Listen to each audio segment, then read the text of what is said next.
it's time to see who has a heart. If you put your effort and concentration into playing to your potential, to be the best that you can be, I don't care what the scoreboard says at the end of the game, in my book, we're going to be winners. This is your fight. Now go out there and take it.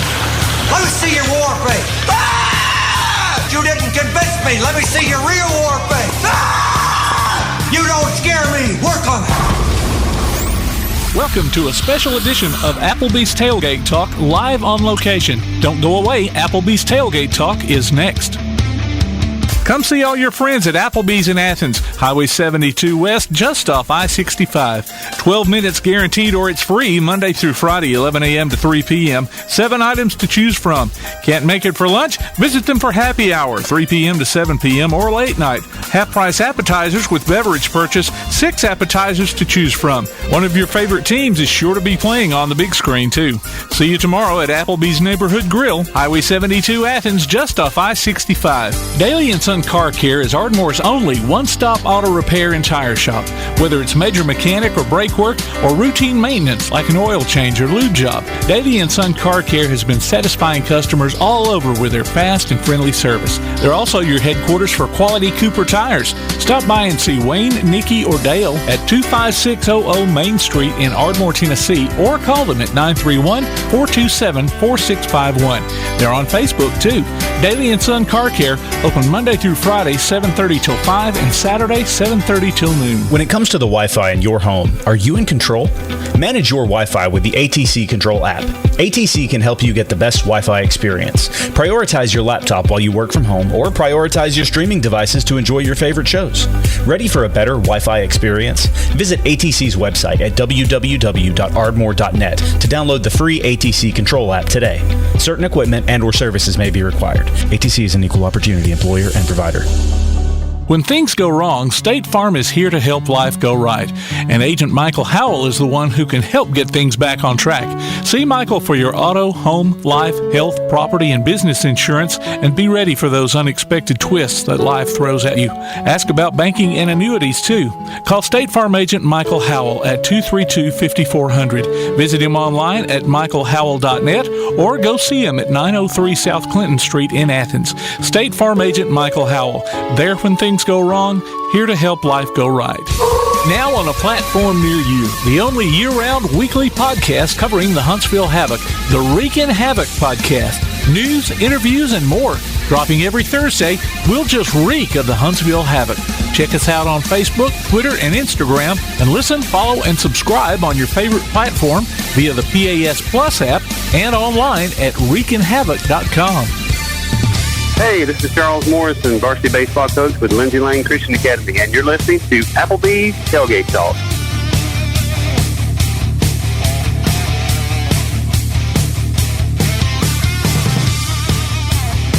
Good Saturday morning, ladies and gentlemen. Welcome to another edition of Applebee's Tailgate Talk. We are live and on location at the BBC. This is our annual Huntsville Havoc, as we call it, meet and greet, radio show, or radio remote? I guess. Whatever you're going to do. What's up, buddy? Good to see you, man. Join us here alongside my producer extraordinary, Tim Lambert, Catherine Wistoff, and Laura Pitts. They're the people that helped Tim with the Freak and Havoc. The other 2/3 of the Freak and Havoc podcast. We try. Yes. We keep you on your toes. That's the truth. At all hours of the night when we're having ideas and it's like, And I'm your host, Jay Vassar. We got a show full of hockey players and a coach and AP and Clay will be with us. He'll just be on the phone. He'll be at a baseball field. I can't believe they're playing ball as wet as it is after all that rain. Yeah, I was surprised about that. I don't know. He said it's an umpire's clinic. So yeah. I don't know. Maybe get them acclimated, I guess. I don't know. Folks, you can look for us on Facebook at Applebee's Tailgate Talk and on Instagram or X or at Tailgate Talk AL. Visit us online at tailgatetalk.net to get your scores and archives of past shows. You can also vote on this week's poll, Athlete of the Week poll, and enter nominations for future polls, as well as find the links to download the PAS Plus app for your Android and iOS devices. Follow the Tailgate Talk podcast on iTunes, Amazon, Pandora, iHeart, and other popular platforms. Hear us on your Alexa device by saying, Alexa, open PAS Plus.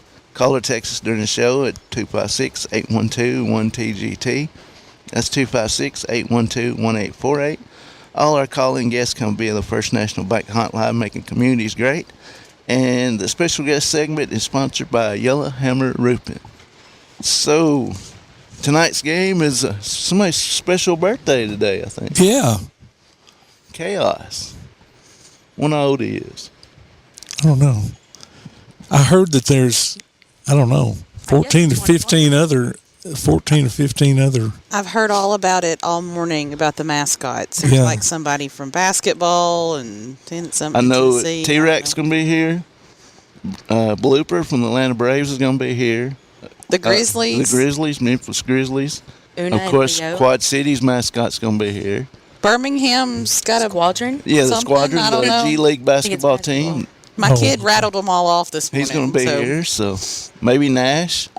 If the Predators aren't, that would be kind of cool. That would be neat. Yeah, I heard him say something about him last night. I know they got so many Big Al's and Albies. You think one of them might show up? I think it was. Is it Christian that kind of gets all the mascots together or something? Oh, I don't know. I can't remember who it was that I chatted with on one of the podcast episodes, and he was talking about how that was. Like a big deal. He'd seen that done at other places and thought it was really cool to kind of bring them all here for everybody. I told Tim, I said, we ought to try to get Chaos on. Tim said, you wouldn't get a word out of it. That's true. If we were doing a video podcast, we might could get some sign language out of him. But good game last night. Fantastic game last night. Reggie got expelled, as I call it, as usual. I mean, what would we expect? Anything different? If he touches somebody wrong. Well, now because of his penalties that he's had, every time he fights now, he's booted. He's destined for the box. Yeah, I think it was worth it. Yeah, Coach Stu got a little heated. He should have. From what I heard. Yeah.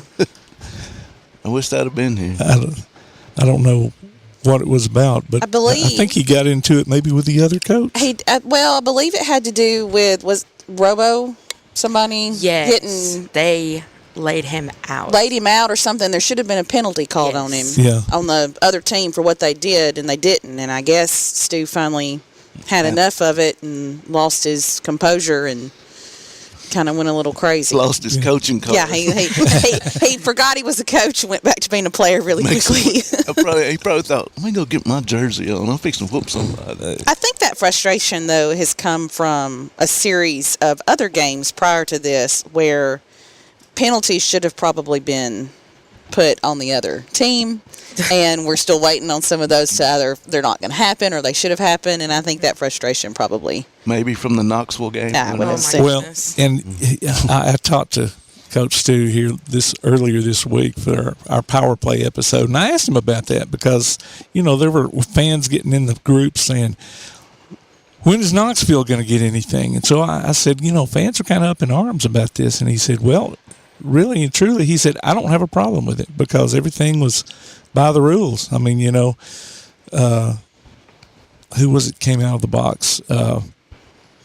Dom. Dom came out of the box, so he knew that one was going to be a suspension. Suspended 3 games. But he wanted to know what was going on, right? That's why he came out. That's what I heard. Yes. Yeah, but once you come out of the box, that's it. And then Cole got his. He said it's in the rules. And yeah, from now on, for the rest of the year, every time Cole does something like that, he's going to be booted. Well, I said, well, what about Knoxville? And he was like, they didn't do anything worthy of suspensions. Wow. So he said everything was there in black and white. So I'm like, okay, well, we appreciate the explanation. Catherine and I beg to differ on that. But well, did y'all go to the game? I did, yes, sir. That's a unique building up there. It's like no lower level seats, right? It's just they're like suites, and then you got the upper levels. That's right. No, it goes all the way down to the glass. Okay. We were sat up in the upper section. I was with the booster club and the rest of the fan base that went on the bus, and it was a lot happening. It was. I almost want to agree with Stu, that there wasn't really anything. It was just long and drawn out, that altercation. Yeah. And that was kind of the issue, I think, that a lot of Huntsville fans had. Yeah. And also, I think when all the team members like rush, right? Everybody pairs up and then everything starts happening. There's just so much chaos at once. I mean, to try to figure out who's doing what. Yeah. Well, like I said, he was well, he was okay with I don't that. want to say fine with it, but he said there's nothing I can say about it. It was all, and he said, well, maybe fans need to read the rule book. Maybe we need a podcast episode of nothing but rule book. How thick is Go the through the rule rule book. They're big. I remember my thing was the goalie fight. Yeah. I didn't notice it until it was almost over. And I could be wrong on it, but I thought that it was that the goalie can't come over the center line. And Knoxville's goalie, the little one, came over. I'm sorry, it's true. The other one is It's okay. 6'8". We're allowed. We can talk a little. And They're not just rushed Robo. And I was so confused. I know that's really rare, and I guess it was cool, but I thought that was a thing, so I was expecting that more than anything, I think. Well, now, he didn't hang around on the ice last night after he got laid out, did he? I just know, he, skated a loop and kind of sat on the bench for a second. Yeah. While they were reviewing everything, and then just went back out to the ice and was fine. Yeah. So can they review scores? You know what? They were talking about reviewing that score from last night by Quad City, and I thought I don't thought that know, but I don't know if we have the review capability yet here for us.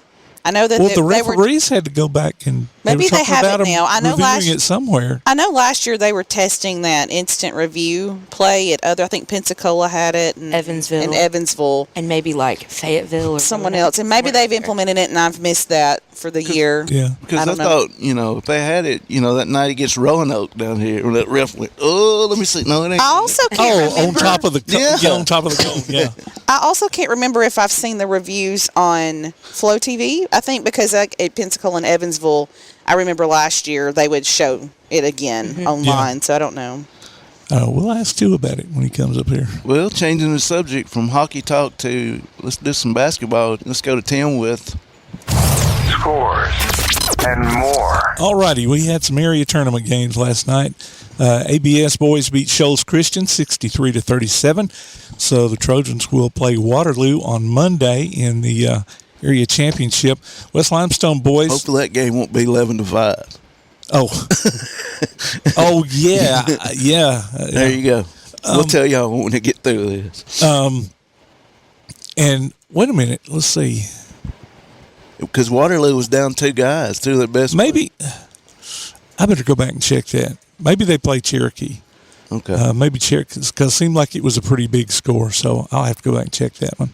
Anyway, they do play at home somebody on Monday night. West Limestone boys beat St. John Paul II 67-48. They will play Madison Academy on Monday. West Limestone girls beat Randolph 61-22. They will play Madison Academy tonight. Ardmore girls beat East Limestone 57-49. The Lady Tigers will play Priceville on Monday. And in other games, both Athens teams lost to Gardendale. The boys 77-75. Girls not quite so close, 56-20. State indoor meets going on this weekend. James Clemens Trinity Milliken was second in the 7A triple jump. And tonight, more area basketball. ABS varsity girls will be at Shoals Christian. Ardmore boys travel to East Limestone. Clements girls will be playing Colbert County at Lauderdale County. Elkmont boys play the Alabama School of Cyber Tech and Engineering. And the Elkmont girls will play Asbury. Both of those will be at Whitesburg Christian. Lindsay Lane boys and girls will be at Decatur Heritage. And Tanner boys and girls will play Lexington at Decatur Heritage. Let's see. Coming up in later shows, we'll be live at UAH here in a couple of weeks for our show there. And then we'll be live at the Rec Center for the Athens Wellness Fair. And forgive me, Mary Jane, but we're supposed to be with the Elkmont softball team at their pancake breakfast. And next Saturday. Is it next Saturday? Yeah. Okay. At that horse barn or whatever, right off 65. Okay. Willow something. Willa Trace? Willa something? Yeah. Anyway, we'll be there next Saturday then, I guess. So there's your scores and more, brought to you by P4 Physical Therapy, delivering world-class outpatient care with a purpose. Visit them on Facebook or online at p4physicaltherapy.com. A lot of basketball. Winding down to the regionals and the state tournament coming up in March. Yeah. And if ABS boys win, they'll be hosting the sub-regional game. I don't know. It'll be sometime later next week. So when is the last time they've been in a regional? Was it early 2000s? I think. So was it? Regional? Played? Huh? Not Walker. It was Rusty's son. Did they ever make it? No. They never did make it. I mean, I think it was back when Chad Vining played, I believe. Okay. Ooh. That's been a while. It's been a while. It's been a while.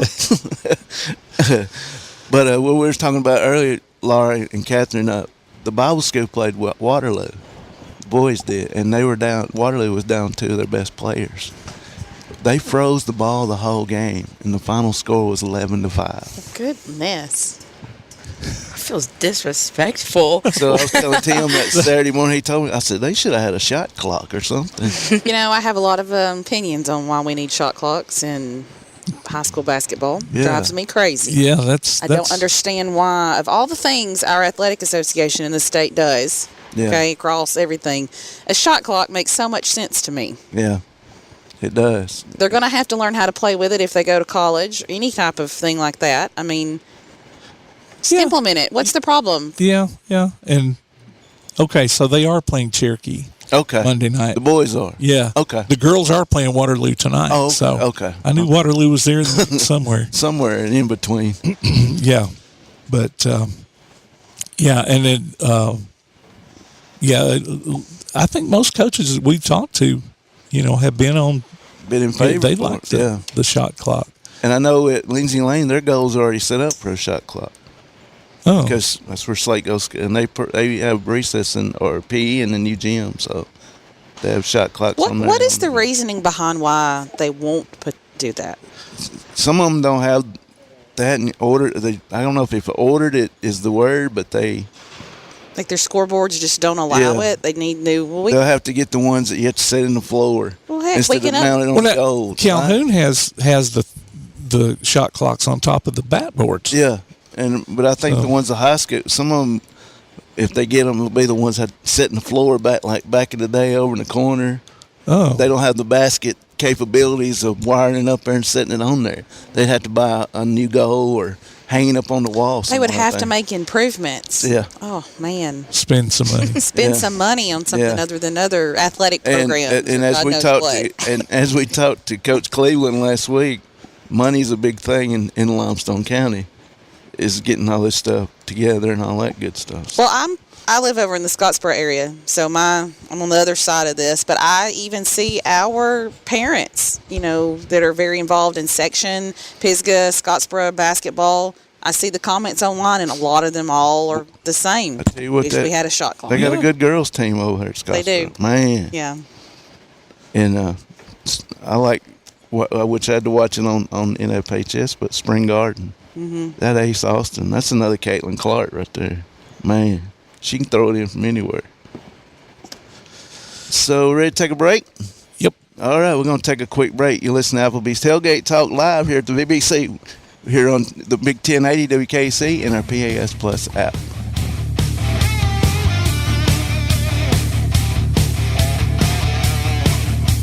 Hear Applebee's Tailgate Talk on your Alexa device by saying, Alexa, open PAS Plus, and hear it in crystal clear quality. Applebee's Tailgate Talk will be right back.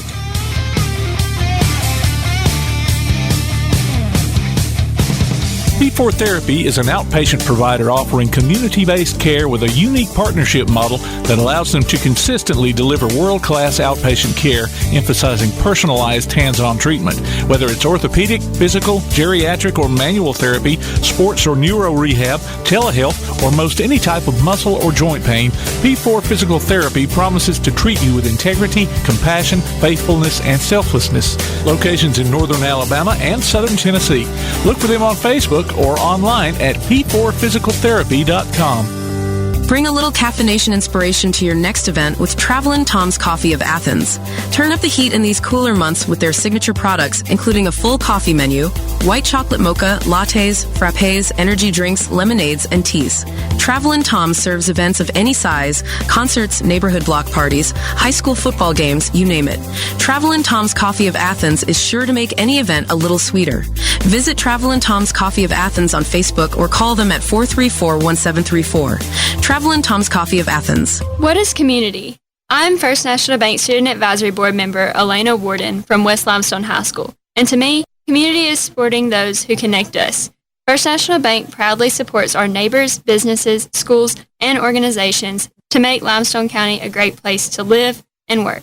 First National Bank, making communities great, member FDIC. Your roof is the first line of defense for your home. Do you have water stains on your ceiling, paint peeling off your walls, shingles missing? It's probably time for you to get your free roof inspection. Locally owned and operated, licensed, and insured. Yellowhammer Roofing is the Yellowhammer State hometown team. Yellowhammer Roofing. Let our family protect what's most important to you, your family. 256-232-1933 or online at yellowhammerroofing.com. He's got a push. Backed up three. And he got it! Three-pointer at the buzzer to win it! Unbelievable! Join Play Action Sports for another season of Calhoun basketball. You can hear live action from men's and women's teams streamed on the PAS Plus app on your Alexa device by saying Open PAS Plus or online at pasplus.net. Check out the online archives on the website or on your favorite podcast platform too. And listen for select games on Sundays at noon on WKAC Radio. Calhoun basketball from PAS Plus. Hello, I'm Andrew Smith, head baseball coach at Dartmoor High School. You listen to Applebee's Tailgate Talk. I'm all about that action. I'm all about that action. I'm all about that action. I'm all about that action. I said I'm all about that action. And welcome back to Applebee's Tailgate Talk live here at the VBC. And calling us in on the First National Bank hotline, making communities great, is the man that knows all, sees all, has been everywhere, and he's down in Mobile for today's Senior Bowl. And he's basically in his backyard, pretty much. Mr. A.P. Steadham. How you doing, buddy?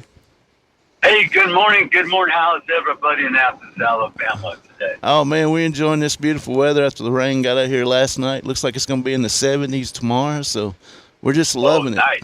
Loving it, man. Yeah, that's 70s is nice weather, anytime, any month, any day, for sure. But, yeah, we're headed over to the Senior Bowl. Nice down here. I'm looking at my temperature, 61 at the moment. Probably get a few more degrees higher, but it's too perfect for football.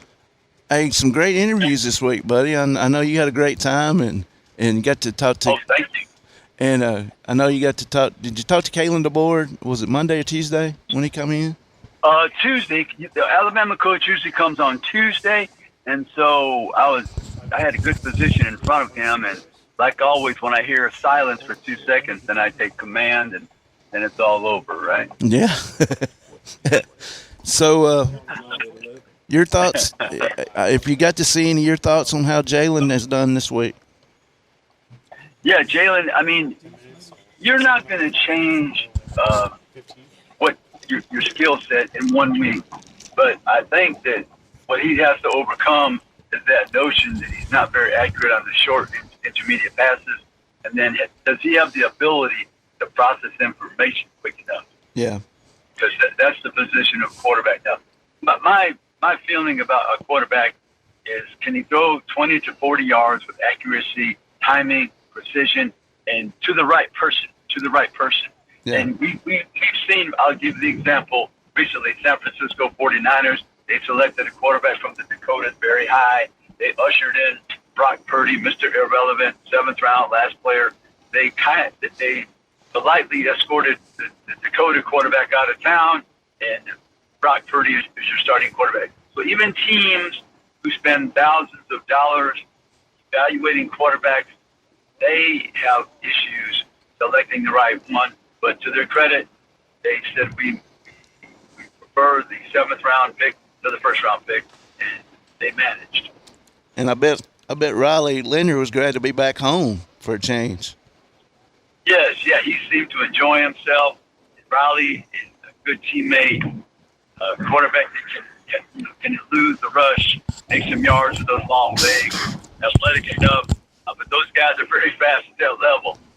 You can't outrun all of them. Yeah. You can't do it consistently. But he's a good teammate, good leader, and is his arm strong enough to be effective in that league. But like I said, they're driving by graveyards to find quarterbacks, and Riley is someone you probably would want in your team. Probably not a high draft choice, but someone you have to consider because he knows how to win. He's won at both places. Notre Dame, of course, is a blue blood. Duke, that was an up-and-coming program. So you talked to any scouts? Just who they? Yeah, not too many of them. I mean, I talk to them occasionally, but they don't tell you too much. But I think that the main position that there was an abundance was the edge rushers. Yeah. Quite a few good edge rushers. Mm-hmm. People like that Landon, what's his name? Arkansas. Landon Jackson, is that his name? Yes. Big guy, about 6'7". They like him. The player from Ole Miss, Jared Ivey, he's a big 6'6", 280. Yeah, Kyle Kennard out of South Carolina, by Georgia Tech. He's a good ball player. So there was some pretty good edge rushers at the Senior Bowl. Excuse me, I got a tickle in my throat. So Jackson Dart, he's down there as well. How's he looking? Yeah, he looked pretty good. Jackson did. I mean, he's been under Lane Kiffin's tutelage for 3 years. So let's see, another Ole Miss quarterback. He's going to have a chance for sure. And he comes from a system where it's quarterback friendly. So he's probably in a good position. I don't know if he's the 1st round, but maybe after the 1st round, he's one of the earlier picks off the board at the quarterback position. So AP, me and some guys at work were talking. So if they're talking about going possibly to 16 teams, right, and you're still doing a conference championship game, this will push the Senior Bowl closer to the Super Bowl weekend, because and then you might have guys opt out of the Senior Bowl just because they wore out from playing all these playoff games. Right. You've heard of the philosophy or the premise, I don't care? Yeah. Yeah, that's college football. Yeah, they're not interested in anybody but themselves, just like the NFL. Their self-interest is 100%. So that could happen, as you described. Which is, now they're talking about adding an 18th game to the NFL and pushing the Super Bowl the Sunday before President's Day, so where people don't have to go to work on President's Day. Oh, my goodness. Yeah, people are very cavalier when it comes to someone else's body. Yeah. 18 games. You only have 53 players on the roster, then you have those additional reserve rosters. But 18 games before we even have a playoff game. You have the two exhibition games, I guess, now. But I don't know. I remember when there were 10 college games. Yeah. Now there's if you win, there's 16 or 17, something like that, 15, 16, 17 potential. So Pro Bowl, I remember when it was 12. Now we have 8, maybe 17. And you have to win 3 certain teams. So you have to win, or you have to compete in 20 games plus the exhibition, right? Yeah. So people, they take for granted someone else's body, health. How you have to, it's really a war of attrition to survive. Yeah. So I wouldn't be afraid. Tell us about As We See It.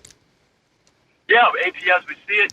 We're on Spotify. We're on everything's done on video now. YouTube channel, AP Steadham and AP As We See It. This week we spoke about. I always like to bring up the College Football Hall of Fame class. They had a number of SEC players. Greg Carr, the linebacker from Auburn. He's going to be inducted. John Henderson out of Tennessee. Larry Blake, played at Auburn with Ed Troy. Yeah. Urban Meyer coached at Florida. Nick Saban coached at LSU and Alabama. Those are some of the players off the top of my head that will be inducted with this class in December. And I always promote that event because if you ever have a chance to visit, it's in Las Vegas or attend. It's really cool. You see all the coaches from around the country, and you meet some former legends that were inducted in years past. New inductees. It's just a lot of fun, and it's in Las Vegas. If you like Las Vegas, that's where it's being held. It used to be the Waldorf Yard. But anyway, and then we talked about the basketball. Yeah. 10 teams, 8 people. I said half of those need to get to the Sweet 16. It's a tournament sport. You can win all those games, be in the bowl, but if you don't do anything in the tournament, people are not going to accept you as a coach. That's true. But it's going to be adios amigo. You're out of there. Yes, sir. Well, buddy, we appreciate you doing this. We got a packed show here. I don't want to keep you. Get down there to Mobile. Get down to South Alabama. Have a good day at the Senior Bowl. We'll talk to you next week. Okay, we'll be at the Senior Bowl. No, at the Super Bowl. I'm sorry, New Orleans. All righty. All right, buddy. You have safe travels. We'll talk to you soon. Okay, thank you now. All right. Now. That was AP Steadham joining us live in Mobile at the Senior Bowl. We're going to take a quick break. You listen to Applebee's Tailgate Talk live here at the BBC. We'll be right back. AP Steadham, Heisman Trophy voter, Maxwell Award voter, and Biletnikoff Award voter can be heard weekly on the AP and Kelly As We See It podcast on Anchor and Spotify. He can also be found on Facebook and Twitter. We'll be back with more Applebee's Tailgate Talk after this. If your place on the water needs some attention, call BP Riverworks. Boathouses, docks, seawalls, and repairs. Call Baron Pugh at 251-200-2273 or Tracer Pugh at 256-206-7097. BP Riverworks. Licensed and insured 251-200-2273 or 256-206-7097. Limestone Drug, located on the square in downtown Athens, is your local Health Mart pharmacy. As your local Health Mart pharmacy, Limestone Drug is locally owned and has a personal commitment to the community. Limestone Drug honors prescription drug plans, including Medicare. They accept flex spending cards and fill prescriptions in minutes, not hours. Limestone Drug knows there's nothing more important than your family's well-being. So shop Limestone Drug at 200 West Market Street in Athens, your local Health Mart pharmacy. Limestone Drug, caring for you and about you. Come see all your friends at Applebee's in Athens, Highway 72 West, just off I-65. 12 minutes guaranteed or it's free Monday through Friday, 11 a.m. to 3 p.m. 7 items to choose from. Can't make it for lunch? Visit them for happy hour, 3 p.m. to 7 p.m. or late night. Half-price appetizers with beverage purchase, 6 appetizers to choose from. One of your favorite teams is sure to be playing on the big screen, too. See you tomorrow at Applebee's Neighborhood Grill, Highway 72 Athens, just off I-65. Are you getting the propane service you deserve? At Ferguson LP Gas in Ardmore, you always get the most value for your dollar, professional gas personnel who make safety a high priority, and you can always get in touch with them any day of the year at any time. They accept Visa and MasterCard too. So if you're not happy with your present propane supplier, join the many who have made the switch. Give Ferguson LP Gas in Ardmore a call at 256-423-3320. Want to howl with the Havoc this season? Now's your chance from Tailgate Talk and the Huntsville Havoc. Just go to tailgatetalk.net and register your name. Then listen to Applebee's Tailgate Talk this Saturday morning at 10 on WKAC Radio as we announce the winners of Huntsville Havoc tickets. Howl with the Havoc this season from the Huntsville Havoc and Applebee's Tailgate Talk. Hi, this is Sherman Williams, former running back for the University of Alabama and the Dallas Cowboys. You're listening to Applebee's Tailgate Talk. Tailgate Talk, we're live here at the BBC, and joining us here at the table, in the hot seat, as we call it at Applebee's, is one of our players from the Havoc is Benito Posa. How you guys doing? How you doing, man? Oh, I'm living the dream. We all are. That's right. Someone's. So you said a hard-hitting game last night. That's right. They were throwing some body around. I think we were doing the same, and I think we're feeling it this morning. Ready to rock and roll again, though. And back-to-backs are rough. 3-3s are the worst, but we'll take a back-to-back over a 3-3 any day. Here's what I'd hate is, like, play here and then you have to ride to Peoria, get on that bus after you, like a hard-hitting game like last night. Oh, yeah. And riding that bus and trying to get up out of that seat. I know it's rough. Last year in playoffs when you played Peoria here, and I didn't play in those games, that I could feel for the boys on the bus, getting right off that bus in Peoria and having to do it again. They were ready to rock and roll, though. Hopefully we get back in that same position this year and a little bit of a different result. Great win last night. Oh, yeah. Especially when you beat them. Mm-hmm. Y'all go ahead and y'all are here. Y'all talk to. Well, we got all kinds of stuff we could ask. Yeah. You said hard-hitting game. Coach got a little fired up last night. Oh, yeah. What was that like? Seemed the other coach was a little upset with Palmer, and he had some fair share of words to say to Palmer, and Stu didn't really like that too much. And, coaches usually let the players handle the players, and when that line's crossed, I think Stu is in his rights to get a little upset there. And kind of looked like Stu was a player again for a few minutes. I loved it. I think it fired up the boys on the bench, too, knowing that you got a coach that's got your back, too, at the end of the day. And, I've never really seen anything like that before. And Stu had said it after the game even, like he doesn't chirp other players. It just lets the players kind of manage the game. And if it comes to that point, he'll step in, clearly. And that must have been part of the reason for him doing that, because a fire needed to be lit. So. Oh, yeah. We've been starting off a little slow lately, but I think we still got some time to figure that out. And we've shown that we're a good enough team to have a slow start and end up winning in the next two periods. And that's not really what we're going for, but it's good to have that in your back pocket. Yeah. Yeah. 4 goals in a row, 2 different games here lately, so. We can do it. We know we can score. We got to start off strong. That's what I love about y'all. I mean, y'all more, it's younger guys and more energetic. Y'all fly, constant, hustling all the time. It don't matter if you're up 3 or down 3. Mm-hmm. The game's still, it's up for grabs at any point, especially in this rink when you got 6,000 people on your side. You got a little bit of life always in the tank. So how hard is it, instead of 5-on-5, how hard is it playing 4-on-4? In terms of hard, I would say it's, Because what gets me is they may skate into the zone and then back it out and go all the way around. I would say it's more mentally taxing. It's if you're controlled about it, you're positionally sound, it's not really as taxing on the body if you're holding positions, but usually there's one guy kind of running around, and that guy can get pretty tired. But for the most part, that's more of just your system against their system. Is your penalty kill structured well enough to beat their power play, and is their power play vice versa? And hopefully we're better. Just know your role. Right? That's right. Do your job. Last night, the last 20 seconds, I think. Mm-hmm.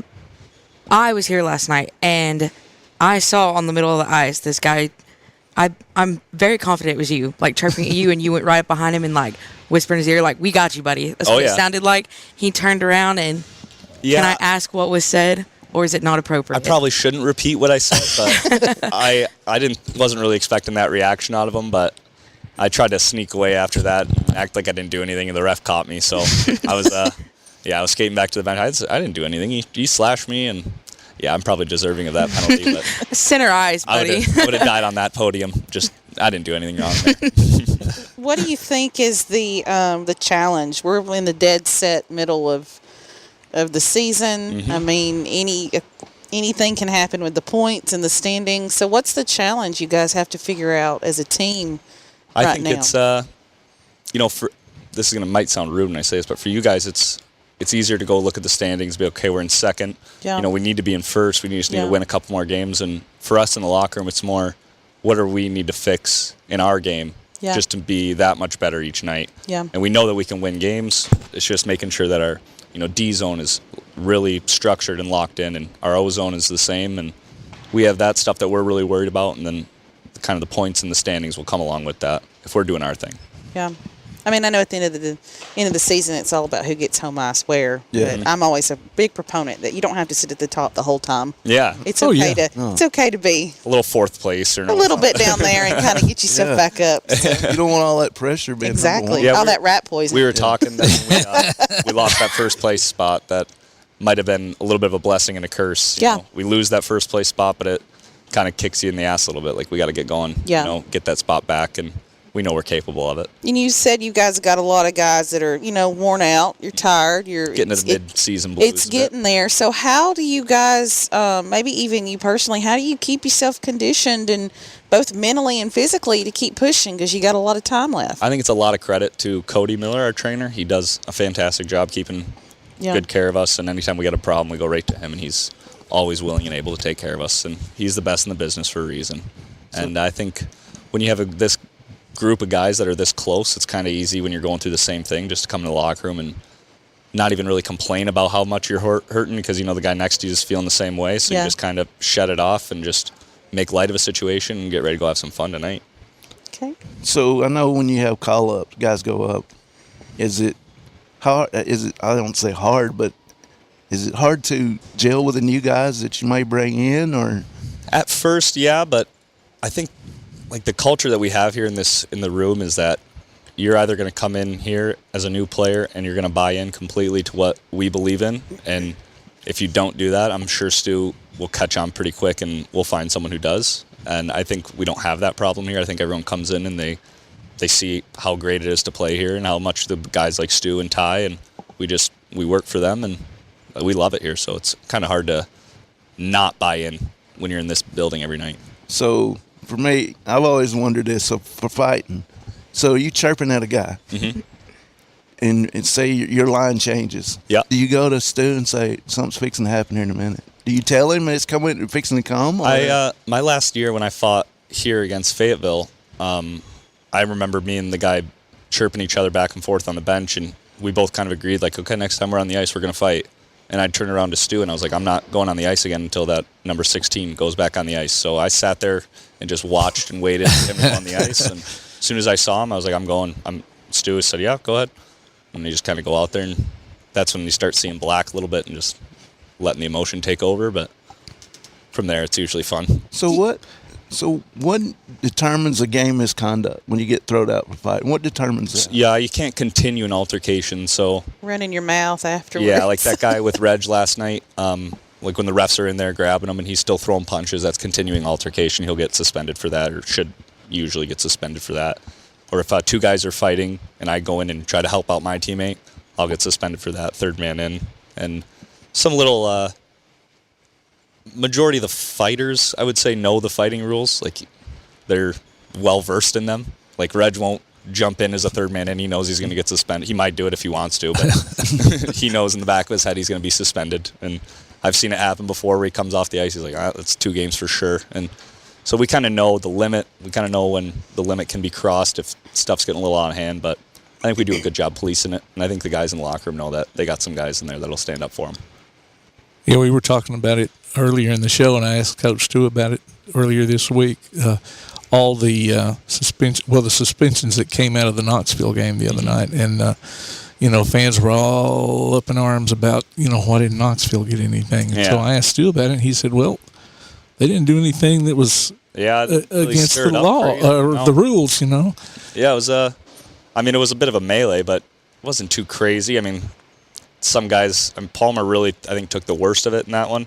But, even Palmer wasn't really ready to fight at that point. And, yeah, things just kind of got squirrely there. I think the refs kind of let that one get a little bit out of control as it should have, more than it should have. But yeah. I kind of stand by their decision-making on that one. I think maybe the goalie of Knoxville, if anything, should have got maybe a game or something. But I think that Dom did, he left the bench, and he deserves a suspension for that one. Reggie was the third man in. I think, it was pretty accurate calls across the board there. See, fans, read the rule book. I know. We're going to have to do a whole show on the rule book and bring somebody in to as much as that one hurt, over it. I think they got some calls right there. Ah, darn. We'll have some disappointed people in the fan cave. We always do. We always do. Ready for a break? Yep. All righty. Benito, appreciate you doing it, brother. No problem. Thank Good you. luck for having me. tonight, and we'll talk to you soon. Yes, sir. That's Benito Posa joining us here at the Civic Center. We're going to take a quick break. You can listen to Applebee's Tailgate Talk. We'll be right back.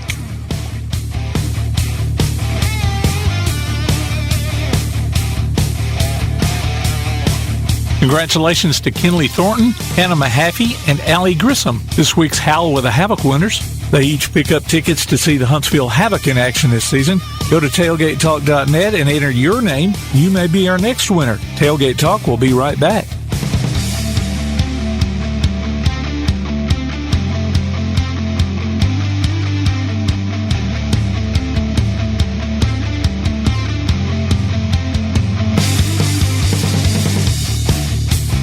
While others have come and gone, the Lion's Den Gym has been roaring as a workout and exercise fixture in Athens, growing from its humble basement beginnings in 1981 to their current 10,000 square foot location at 212 Commercial Drive in Athens. The Lion's Den offers 24/7 access to their ever-expanding equipment collection that includes treadmills and climbers, elliptical trainers, stationary bikes, loose weights and dumbbells, and over 45 different weight machines. Contact the Lion's Den Gym about a membership today at 256-652-2627. Visit them online at lionsdengym.com or on Facebook. The Lions Den Gym, 256-652-2627. When things go wrong, State Farm is here to help life go right. And Agent Michael Howell is the one who can help get things back on track. See Michael for your auto, home, life, health, property, and business insurance, and be ready for those unexpected twists that life throws at you. Ask about banking and annuities, too. Call State Farm Agent Michael Howell at 232-5400. Visit him online at michaelhowell.net or go see him at 903 South Clinton Street in Athens. State Farm Agent Michael Howell. There when things go wrong, here to help life go right. For screen printing, sign printing, banners, logo design, and more, look no further than That Shirt Printing Place. Located at 709 North Jefferson Street in Athens. Call 256-444-1827. That Shirt Printing Place. Visit them online at thatshirtprintingplacellc.com. Look for them on Facebook too. That Shirt Printing Place. 256-444-1927. That Shirt Printing Place. Keep up with local school, travel, youth, and amateur sports throughout the week with the Play Action Sports Update. Listen weekday mornings at 7:30 and weekday afternoons at 1:30 and 3:30 as we bring you the latest scores, news, and announcements from Limestone County and surrounding communities. That's the Play Action Sports Update 3 times a day, Monday through Friday on 1080 WKAC. Hi, this is Athens girls basketball coach Tiffany Tucker, and you are listening to Applebee's Tailgate Talk. Trust me. And welcome back to the BBC. We're here in live and remote for our Huntsville Havoc meet and greet. So joining us now is Austin Alger and Jack Jaunich. Yeah. Guys, glad y'all could join us here this morning. Thanks for having us. Yeah, I appreciate your time. Austin, how are you feeling? How are you feeling today? Feeling pretty good. A little tired. Tough game. Okay.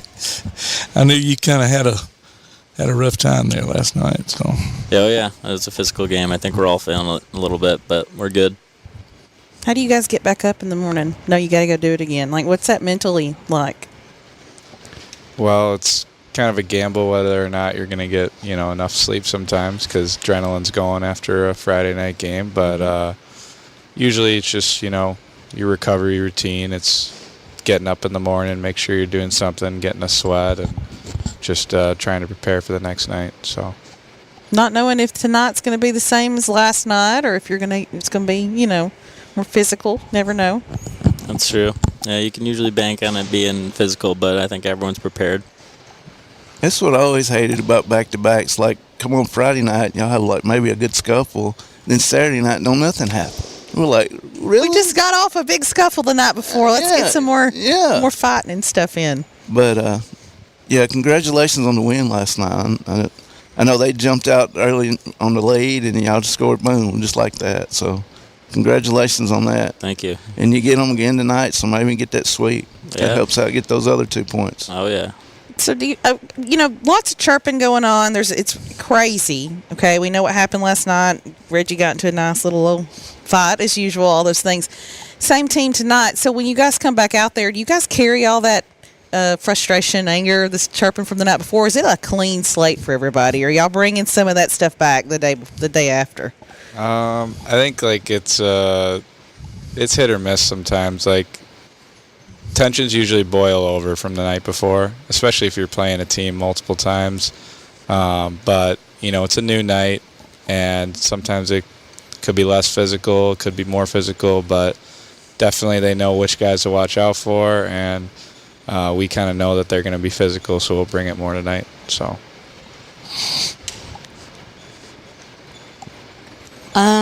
You guys are the top 2 scorers on the team, yeah? You have the most 2 goals? But Busty, I think, leads. But yeah. Oh, okay. Yeah. You've got 34 goals, is that right? Or am I on that? I think 14 goals. 14? If I'm. Yeah, that's it. 14. I don't know. Games played. You played 34. I was looking at it wrong. So, you guys are, killing it so far. Pretty accurate on a lot of things. I was asking Posa just a second ago, you're in the middle of the season. It's starting to wear down. We were asking him what his mental game is. So what are you guys doing to keep yourself mentally in check and prepared, knowing that you still got some time left in the season and in playoffs and all that? You can't wear down yet, but you're in the middle of it. Yeah, I think it's just important to keep your mind and your body sharp and just take everything one day at a time. That's all we're given here. So, just staying in the moment's the best thing you can do. Good answer. Family Feud. Right, go ahead. Well, I was going to say, Jack, you were on the team last year. How would you compare last year and this year's teams? I think last year and this year we're really, really close in the locker room, not just on the ice but off the ice. I think a lot of guys have a good relationship with each other, and it's not just like, just a teammate. It's like really good friends. And I think that's a lot that attributes to success other than just talent, is having a close locker room and having guys that you can turn to, whether things are positive, negative, and you're looking around to your right and your left, and it's your best friends, and I think that attributes to a winning culture. So, and it helps with Stu too. Stu's a great guy as well. Oh yeah, unbelievable guy. What did y'all think of him getting all fired up last night? I loved it. It fires me up. So it's not something you see every day. Him back to the. Oh yeah. I was laughing earlier. I've been telling everybody it's almost like he went back into player mode. He forgot he was a coach for a few minutes. Yeah, he can flip that switch. It's good to have on the bench. Having a bench boss like that, somebody who's passionate, that kind of energy just flows through the bench, through the players, so it's really important. So you guys brought on, the team's brought on another coach with Chris Blasius this year doing some video recalls. So I was kind of curious about how that has kind of helped you guys out in between periods, being able, he's been able to go back and get some stuff quick for you guys to review and everything. That's a new thing. He and I talked about it earlier before the season started. How's that kind of working out for y'all? Yeah, it's been good. It's another coach on the staff, so it helps doing Ty with a lot of the video, and he kind of specializes in video coaching, and like he cuts a lot of the film and does a lot of extra work that makes it spread out amongst the coaching staff, and he has his own things that he gives tips to Stu and Ty, and Stu and Ty can learn a few things, and then same thing from him from Stu and Ty. So I think it's a good combination. It's doesn't hurt to have. So do you guys get to work with him on anything? Or is he more of an administrative role, so to speak, in that sense? No, he's still a pretty hands-on guy. He'll pull guys aside, and like I mentioned earlier with Stu, he's a passionate person, so he's going to do whatever he can to help. So there's a lot of one-on-one stuff with him, and he's always speaking his mind and helping guys out where he thinks he can. So yeah, he's been an asset for us. Good. What's it like coming out of that tunnel and you got sellout crowds every night? How was that? It's pretty easy to get up and play, I'll tell you that. Just from playing here last year to this year, it's very easy to want to play here and stay here for a long time. And, it's probably the most passionate fan base in the entire SPHL, and we're grateful to have that. Yeah, just ask Tyler.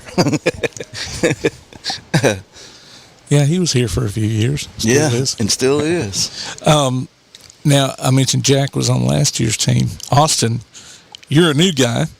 Give us your background a little bit. I mean, we had you on the Freak and Havoc podcast, and you kind of went through that, but you're new to Tailgate Talk, so let us in on where you're from and all that. Yeah. Well, I'm from Livonia, Michigan, just outside Detroit. So I knew the Procopios before I came here, and obviously there's a bunch of Michigan guys here, so it's been really comforting. But I played in the league my rookie year in Fayetteville, went overseas for a little bit, and then when it was time for me to come back home, Huntsville was kind of a no-brainer for me. Since I've been here, it's been an absolute blast, kind of like what Jack alluded to earlier. It's just an unbelievable culture, a lot of good people, and it starts from the top down, people in the front office. The coaching staff's unbelievable, and the players are, like Jack said, some of my best friends already, so it's been a blessing, and I'm incredibly grateful to be here. Lions fan? Oh, yeah. Tigers? Both, yeah, all of them. Wolverines? I don't get into college stuff. Okay. I'm indifferent when it comes to Michigan State. Oh, okay. Yeah, we're not Wolverine fans either. So. No, we're not. So, NHL teams, favorite teams? Mine's Red Wings. Yeah, Minnesota Wild. Yeah. I do like the Red Wings a little bit because I'm a big Jack. Patrick Kane fan. So,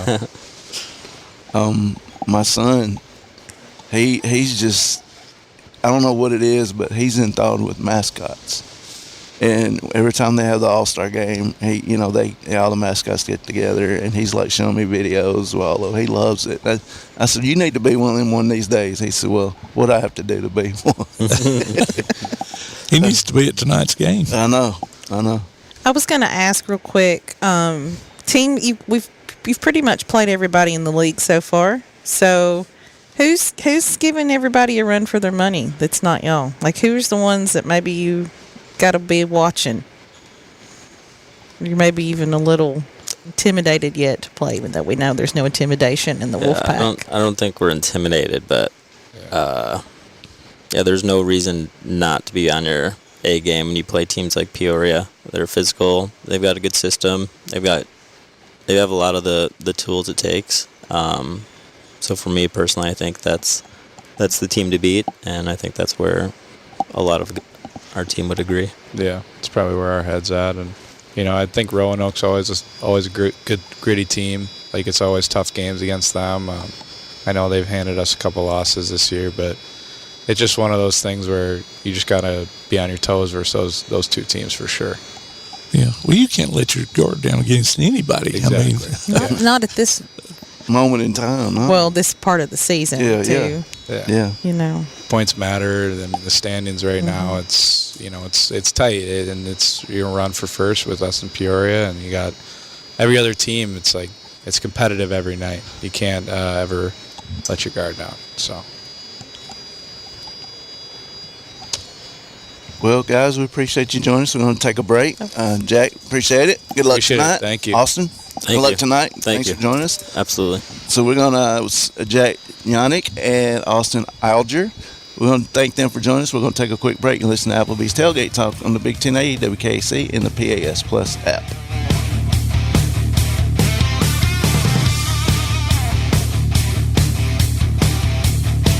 Hear Applebee's Tailgate Talk anywhere you go by downloading the PAS Plus app for your Android or iPhone.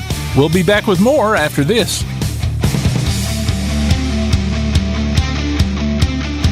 When it comes to the Wi-Fi in your home, are you in control? Manage your Wi-Fi with the ATC Control app. ATC can help you get the best Wi-Fi experience. Prioritize your laptop while you work from home, or prioritize your streaming devices to enjoy your favorite shows. Ready for a better Wi-Fi experience? Visit ATC's website at www.ardmore.net to download the free ATC Control app today. Certain equipment and or services may be required. ATC is an equal opportunity employer and provider. What is community? I'm a First National Bank Student Advisory Board member, and I am alone from Tanner High School. And to me, community is supporting those who connect us. First National Bank proudly supports our neighbors, businesses, schools, and organizations that make Limestone County a great place to live and work.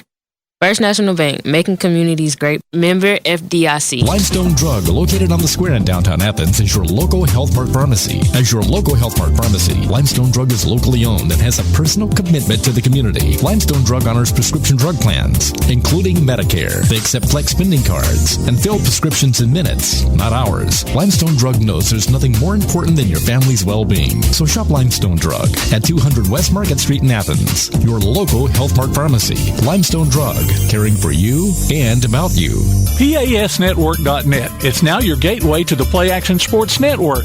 Whether it's Play Action Sports coverage of school, youth, and amateur sports from Athens and Limestone County, or Calhoun basketball, James Clemens Sports, and Applebee's Tailgate Talk via PAS Plus. PASnetwork.net. Follow the links to download apps to hear live streams and podcasts, enable Alexa skills, or listen live on your computer. Covering Athens and Limestone County area sports, PASnetwork.net.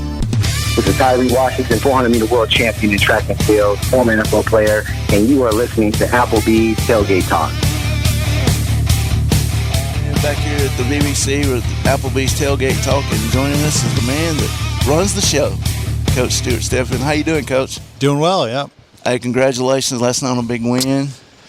Yeah, it was a good one. It was a pretty fun, entertaining game. So it was good to get 2 points. So yeah, I enjoyed it last night. And got them again tonight. So get 2 more points. Yeah, that's the plan.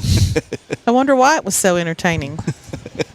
I think it's a good physical game. Throw a fight in there, score 4 goals. I think everyone goes home happy. So yeah, like I said, I'm sure the fans really enjoyed that one. So. Well, anytime we get to see Reggie fight, and like last night, he literally pulled the jersey off the back of the guy. So I mean, it was definitely, I guess, worth it. Mm-hmm. Yeah, I think that guy's been trying to fight Reggie for a while, so he finally got it there, and yeah, he won't be back. We'll see. You didn't want to get out there and scrum it up with the coach last night? No. I was just letting him know some of my thoughts there, but.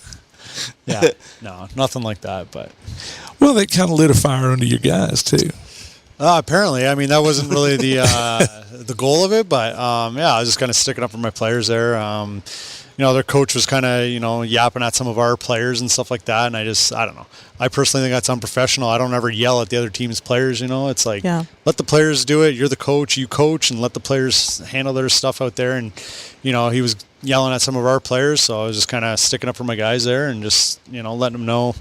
Yeah, I just told him not to yell at my players. So he got a little fired up too, but yeah, it was good. But yeah, apparently some of the guys liked it though, so I got them fired up. So I guess that worked too. It's almost like when a basketball coach gets a technical just to fire his team up. Yeah, there you go. You might have to put that in your back pocket. You don't know. Yeah, you never. Yeah, exactly. Might need to pull it back out sometime this season. Yeah, there's every once in a while it's good to get a little angry and get fired up too. It shows the guys you're in it with them too, I guess. So yeah, it was good. So last night it was an entertaining game, but specifically one of the players, McCabe, had some of his friends actually sitting behind us. An honor to sit in front of some hockey players. They were very loud, yelling Uncle Gregory. So they were very excited to see him. He's been a lot more aggressive to me this season. Do you feel like some of that has changed?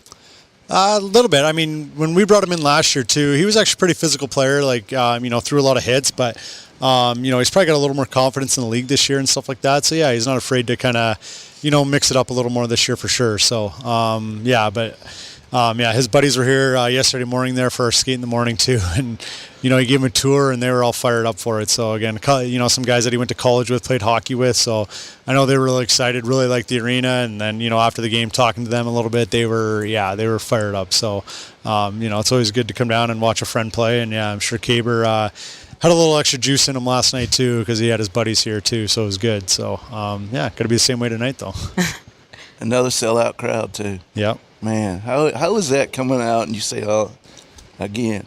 Yeah, I mean, night after night. Yeah, it's awesome. I'm sure the guys, it's almost expected now, but I always try to tell the guys it wasn't like that, 12 years ago when I first got here, we would maybe have one sellout a year, maybe two, like Melissa George and Military Night, I think were our big ones. But to have, 35, 30, I'm not even sure what it's at, something like that. But yeah, it's awesome. Coming out, and I think when Reggie got in his fight too, the building was really, really loud last night. So that kind of got the building fired up too there. So it's awesome playing in front of the crowd. And, I think coming out, and everyone's got their phones out, the lights on, and then coming out in the third period there too, and they got the light show, and I think it fires the guys up. So it's definitely a really fun building to play in, and in front of the fans. I think it gets both teams fired up too, honestly. So, and talking about the sellouts, Catherine and I were talking the other night. Some of the other places don't have sellouts until Huntsville comes to town. Wasn't it Knoxville was sellout? Of course, I think a lot of that has to do with the traveling Havoc fans too. Yeah, a little bit. It depends on the weekends too. There, I think Knoxville. Before we were going there, they kind of reached out and asked us, if we needed any tickets and stuff like that for the players, because they were planning to have almost 2 sellouts there. I don't know if Friday got there, but I know Saturday I think was. But we also had our booster club. I think they brought 70 or 80 people too to the game, so that was pretty good too. But that was fun. Knoxville's a fun place to play too, and especially when the building's full and it's loud in there too. So it was good. Yeah. So. A couple other teams, they've been doing really well in attendance this year too. So it's good to see. It's good for the entire league. Yeah, Catherine, you went on that bus trip. I was on the bus trip there. It was rowdy on the way back. It was not quite as rowdy due to the game, but also much more rowdy due to the game. It was just depending where you were sitting on the bus, but it was a very good time. I like that arena. Yeah, it's like I said, it's a fun one to play in. I used to like playing there. It's a lot smaller. It feels like the fans are right on top of you. Not as big of a building, obviously, but it's still, when it gets loud in there, it's a really fun place to play too. I could definitely hear Huntsville, over Knoxville. Knoxville would be chaining back, and I'm like, I can't even hear them. If it matters, we hear you guys on Flow. As they should. If it doesn't matter where the Havoc fans travel, you can hear them on hockey. The Flow hockey. Yeah, we had that Monday Birmingham game too. I know there was a few times there was some chants get going there. Let's go Havoc, and then the Birmingham fans try to drown them out. But it's fun. Yeah, we got some fans that really like to travel, so it's always good to have that support too. Which is interesting for minor league hockey, right? To have such a devoted fan base in Alabama of all places that's willing to go that many hours, and travel and stuff. Challenges going forward. We're in the middle of the season. Things are starting to get, on the wire at times, and standings, points, all the things. So what's the challenges going forward? It's just trying to keep things fresh, keep the guys motivated. Again, sometimes once you get into January and February there, it's a lot of games, not really any time off. And, it's like I said, it's kind of the dog days of the season there that, they like to say. And, it's just finding different ways to, like I said, try to keep the guys, fresh. We took a couple days off this week too, just, stayed off the ice, make sure the legs are fresh. And, still trying to find a way to, make sure you're getting wins and getting the points there. Obviously, we're battling for first place. So, we need every point's, huge right now. Peoria's on a roll right now too. So, it's just finding a way to keep finding wins, especially, you play some of those teams a little bit lower in the standings. Sometimes it's a little bit harder to be motivated, but, it's just finding a way to get them motivated and keep them playing the right way. Yeah, because even those lower level teams can knock you out of first really quickly, 100%. I mean, I think there's a lot more parity in the league this year. Last year, Knoxville and Macon were, they really struggled last year, but both teams, Knoxville should be in the playoffs this year. Macon, they got a way more competitive team. They're battling for the last spot there, but again, they're way better than they were, last year. So, to me, there's no easy nights in this league, against any team this year. So, you got to be ready to play every night. So, how far down? As long as you're in the top 8, you're in the playoffs. How far down can you fall before you're not hosting right out of the gate? Which is not something we want to do or worry about, but still. Yeah, there's we're sitting in second, 1 point behind Peoria right now, but I think there's a kind of a gap between, first and second down to third place, and then I think third, fourth, and fifth might be kind of close, and then the rest of the teams are all battling for that, what is it, 6, 7, and 8. So, yeah, it's pretty tight in a couple different spots in the standings there. But, as long as we take care of our own business there, again, we should definitely, I think, finish in the top 2. But, yeah, our goal is to, still finish first place. Yeah. You're all leading by 8 points over Knoxville and Fayette. Okay, yeah, there you go. So it's a pretty good gap there. But, yeah, like I said, you got to keep winning and, make sure those teams behind you don't catch you either. So. Yeah. Of course, Disney on Ice might mess you up too. Yeah. Monster Jam, as usually that goes. Yeah. You're in your second full year. Yep. So what have you learned? What did you learn your first year that now you've kind of seen even more grow or something in your coaching role? I think just being a little more patient. I mean, this year has been a little different, too. Last year, we knew we had a young team. I think we had 13 rookies going into playoffs and obviously went on a great run. And we talked about just the process of getting better, throughout the year. And it's kind of the same thing this year, except for the roles completely flipped, whereas like now we have 13, 14 veterans around here. And, I think the expectations are a little bit higher, but at the same time, like, it's still a process to get to the, the end point. So, we just want to keep making sure, every game, every day, every practice, we're still, improving in areas that we need to, you know what I mean? And we got to be playing our best hockey, at the end of March and into April there. That's when we want to be, hitting our high points. So that's just kind of the goal there. And, there's times it can get a little frustrating as a coach, but at the same time, sometimes you just got to sit back and realize, like it's a long season and just, you got to be patient sometimes with the process. So, do y'all have replay capabilities? Yeah, we do this year in the league. Yeah, in our building. Yeah, so last year it was in 2 buildings. This year it's in 4, and they're hoping eventually maybe it gets into every building. So we do have it here in ours now. Y'all can review it. Okay. Yeah, I think they've reviewed probably 3 or 4 goals this year. So taking a look at it. Because I was thinking about that night we played Roanoke when that ref looked way over in the goal to make sure the puck went in, but he said no, it didn't, and they didn't review it or something that night. Because he said it was goalie interference, so that's not like a reviewable play. He actually said, he's like, I saw the puck go in the net, but he's like, he was calling goalie interference. Okay. Still think it was the wrong call, but but again, it's something you can't review, so that was one of those things. Yeah, we were like, you're right on top of it. So can you request a review? No, so it's only the referees can do it. Like they did it last night again, that one shot, I think it hit the crossbar. They weren't 100% sure, so again, they went and reviewed it, but yeah, they saw it didn't go in. So, it's only the referee that can do it. I mean, you can kind of ask for them to go look at it, but they don't necessarily have to listen to you either. So, Okay, yeah, because that night that we sat down there on the ice here 2-3 weeks ago, they went and it hit we could see that it hit the crossbar, but the guy called it a goal, and then they had to go confer about it, and then of course that's when Buster came back in and made sure he got it on the next try. Yeah. So I'm like, guys, I mean, I could have seen that, but the fans, and I say the fans, it's everybody in the online community because that's where we mostly connect with them. I know Catherine and I do, are always frustrated with some of our refs and some of those calls and stuff, and so we're seeing it from one perspective and you're on a different perspective. And so sometimes the goals are right. Sometimes the calls that they've made are good and sometimes they're not. So, how do you just sit and deal with the fact that sometimes the calls weren't what they should be? Because we're always yelling and we're still yelling weeks later.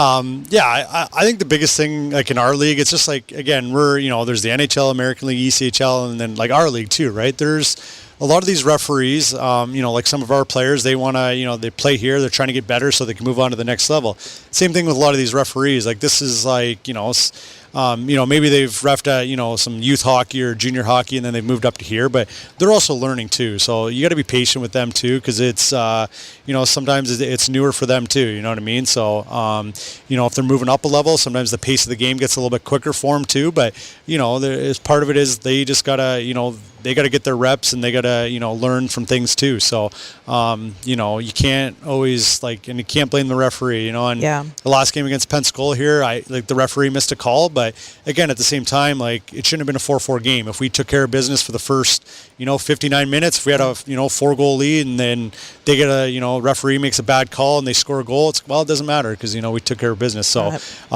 we never use the referee as an excuse. I try to tell out my players and I just tell them to stay, don't yell at the refs. Let's try to make sure at least they're on our side, hopefully, and you get the extra call every once in a while. But, you can't let the referee, control a game or, blame them because, again, you still have it's a 60-minute hockey game. If they miss 1 or 2 calls, you still have the rest of the game that can, you can still have an influence on the game. So, they're out there learning too. It's a tough game. It's a fast game, and they miss things sometimes, know. So as long as they communicate well, that's the biggest thing. We forget that though from our 30,000 view in the stands and on our TVs. Our players make mistakes all the time too. They'll turn a puck over, their team scores, and it's it's a mistake. And I coaches too. Sometimes I'll forget.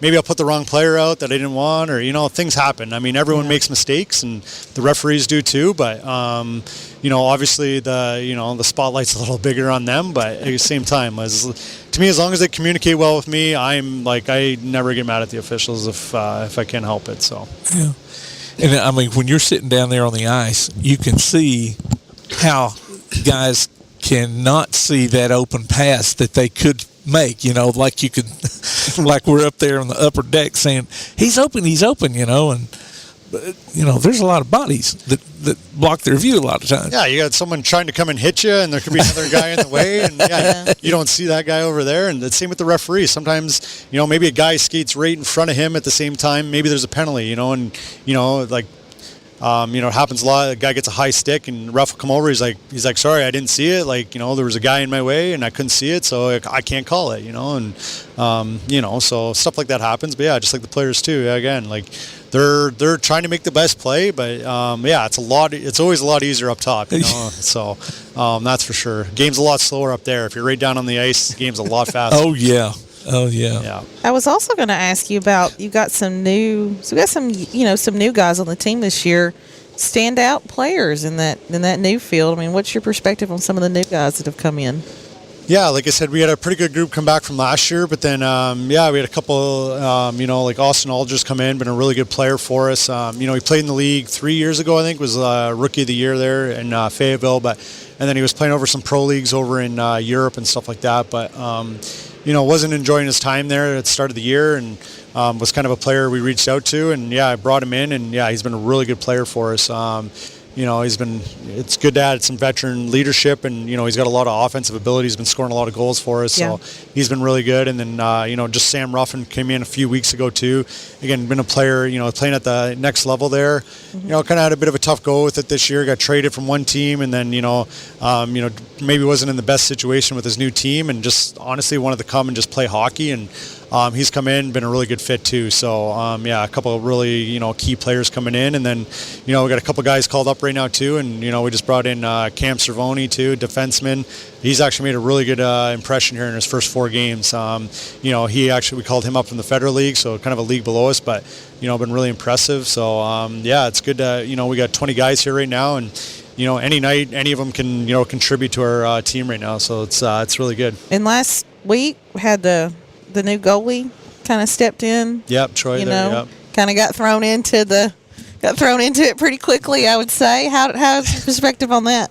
Yeah, no, he's come in, and he's one of the hardest workers. He's the last guy off the ice every single day. If guys want to do extra shots, he's in the net taking them. But yeah, Robo got in the fight there in Knoxville, and then Troy got thrown in, and he didn't give up a goal. I think probably 10 seconds in, we gave up a really good scoring chance against, and he made a huge save, and that probably settled him down. Sometimes getting that early shot or early opportunity probably just settled his nerves, and then the rest of the game is really good for us. So it was a really good job by him stepping in there. So when we have one goalie that gets out for the game, and then he's here, did you guys have to have somebody else in the waiting in case your current goalie, they're all gone? I thought you had to have another one somewhere, but maybe no. I mean, the NHL kind of does that. They always have they call it an emergency backup in the building, but yeah, I mean, our league can't really do that. So never really come across that situation. So that'd be interesting, actually. But I know Robbie Fisher, he says he always wants to play goalie. So I guess if we had another goalie fight or another, or Troy would have got hurt,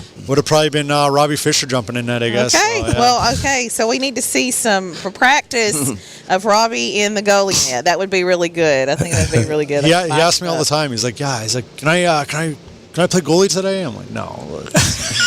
You better watch it. You never know. happen. You may be eating those words Be one day. careful what you ask for. You may have to have him for one. Could be like that one team that got a goalie out of the crowd. Oh, yeah. I remember that. So is there a cutoff date for call-ups? No, not really. Yeah. So that, like I'm saying, is like during like baseball or whatever, they have to set their playoff rosters before the playoffs start. Yeah. So can they call up in any time? Yeah, pretty much. I mean, once we, our regular season ends on Saturday, in April there or whatever it is, and then Sunday we got to turn a playoff roster too. But same time, and if the East Coast team calls and they want to call a guy up, the guy could go. I think most guys at that point they're like, no, I want to stay in, go on the playoff run with our team, but at the same time, no, they could still go. So, yeah. And when they get those call-ups, it's a choice on them, or are they, mandated that they have to go? No, we've had a number of guys turn down call-ups this year. They want to stay here and play here. Obviously, we got a good team. They love the city. It's fun here. Some guys take the opportunity and other guys don't, and even, Connor Lovey's up right now. He turned down a couple early on because he didn't think it was a good fit. And then, South Carolina called and they wanted him, so he went there, felt like it was a good fit. And then now he's actually in Savannah too, but, and I know he really likes it there too. So it's all situational there. There's, sometimes guys will take them and sometimes they won't. So it's, kind of dependent. But, I always let the players have the conversations with the coaches there and let them make the decision. So I've been wondering, especially after last weekend, when you go to away games, you're obviously the enemy, the intruder, whatever you want to call it. Is it hard, focusing, and you've got fans behind you from the other team that are probably chirping at you? I know being here, I would not want to be a visitor here, sitting in front of 221. I'll tell you that. You don't want to hear that big old drum keep getting banged during critical moments. I've sat down there. I don't want to be on the other end of that. Do you feel like that happens a lot, or is it pretty easy to just... No, I honestly have no, when the game's going on, I don't hear anything behind you. We got the glass there too, so, it's really hard to hear, one single person, chirping at you or anything like that. Obviously, you can hear the crowd noise, but, you never hear, one singular person yelling or anything like that. It was actually funny in Knoxville, I guess, third period came out and the collar on the back of my jacket was flipped up a little bit, and I guess... One of the players told me, I guess some guy the whole third period was yelling at me about my collar. Wow. I had no idea, and then it was actually Posa. He's like, that guy's been yelling at you all period. I'm like, I honestly haven't heard him, so I'm like, it doesn't really bother me. That's funny. And then the guys are like, you can't fix it now though. You just got to stick with it. I was like, I don't care. So that's funny. But, I've heard of players talking back to fans in 221 because they're so loud and they stand out. I guess they let one guy control the whole section. Probably I've the heard guy with players, the drum.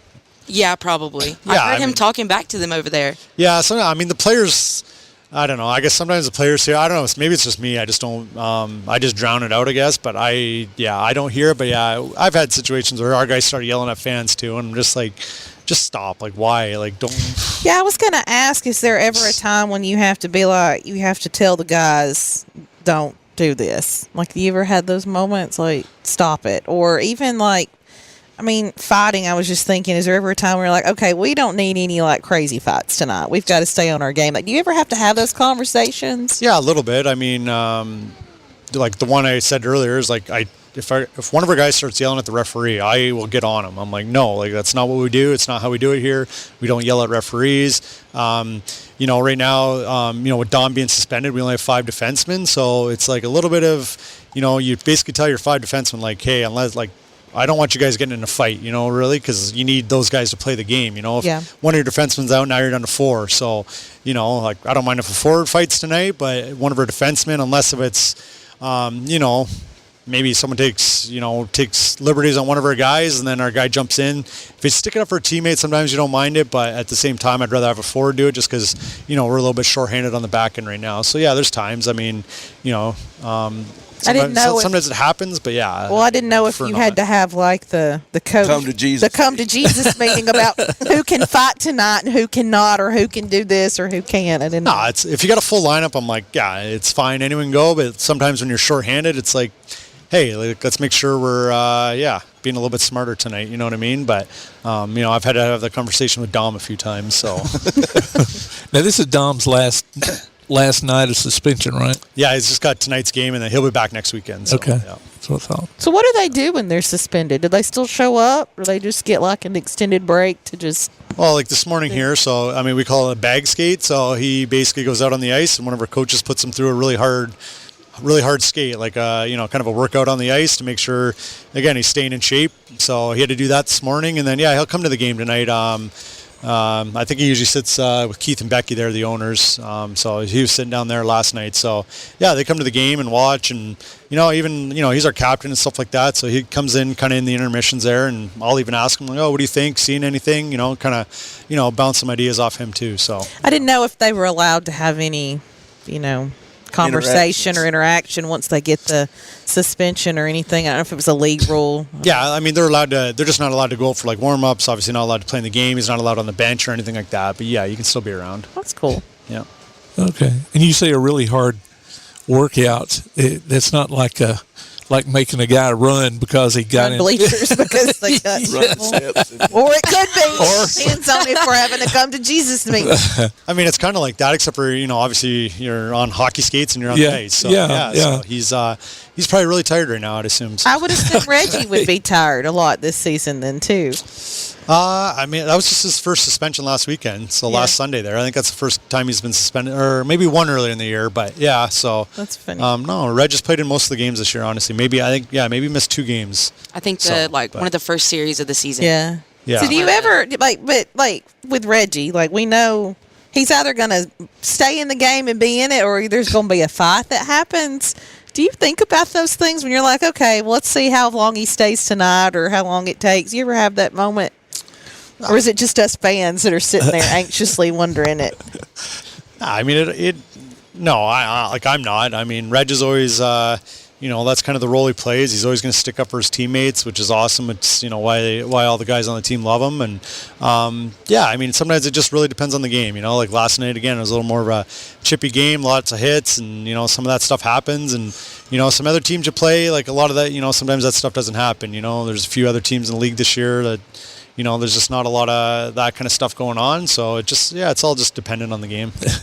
Maybe you ought to have a contest. Predict the quarter and the minute that never know. Reggie's going to get in a fight. Yeah.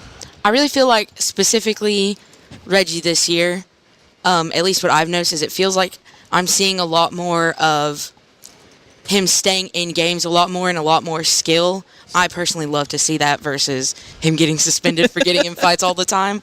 But I feel like, I don't know if it's just me, but he's trying harder not to get in the penalty box. Is it just by chance? No, he's you're actually right about that. I mean, he's a really effective player too. He's probably one of the fastest guys in the league. Like, he can really skate, and he's actually, got some good skill to him too. So, he's one of those guys. Like, there's some, players on teams that's kind of all they do is fight. You know what I mean? They'll play.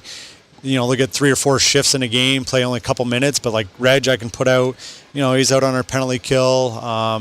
He plays a regular shift 5-on-5, and then, like I said, but he's still not afraid to jump in and help one of his teammates out. So, but yeah, he's tried to make a conscious effort this year not to be suspended.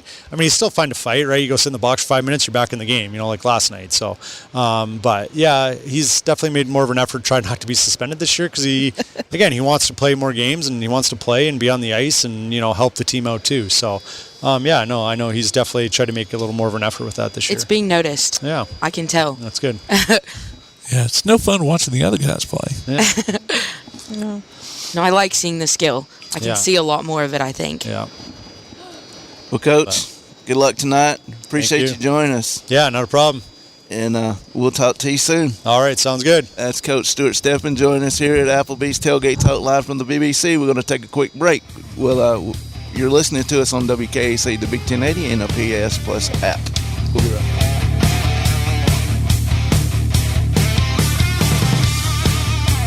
If you have a question, comment, or idea for Tailgate Talk, you can email it to tailgatetalk@hotmail.com. Remember, you can always call or text us during the show at 256-812-1848. We'll be right back with more of Applebee's Tailgate Talk on 1080 WKAC.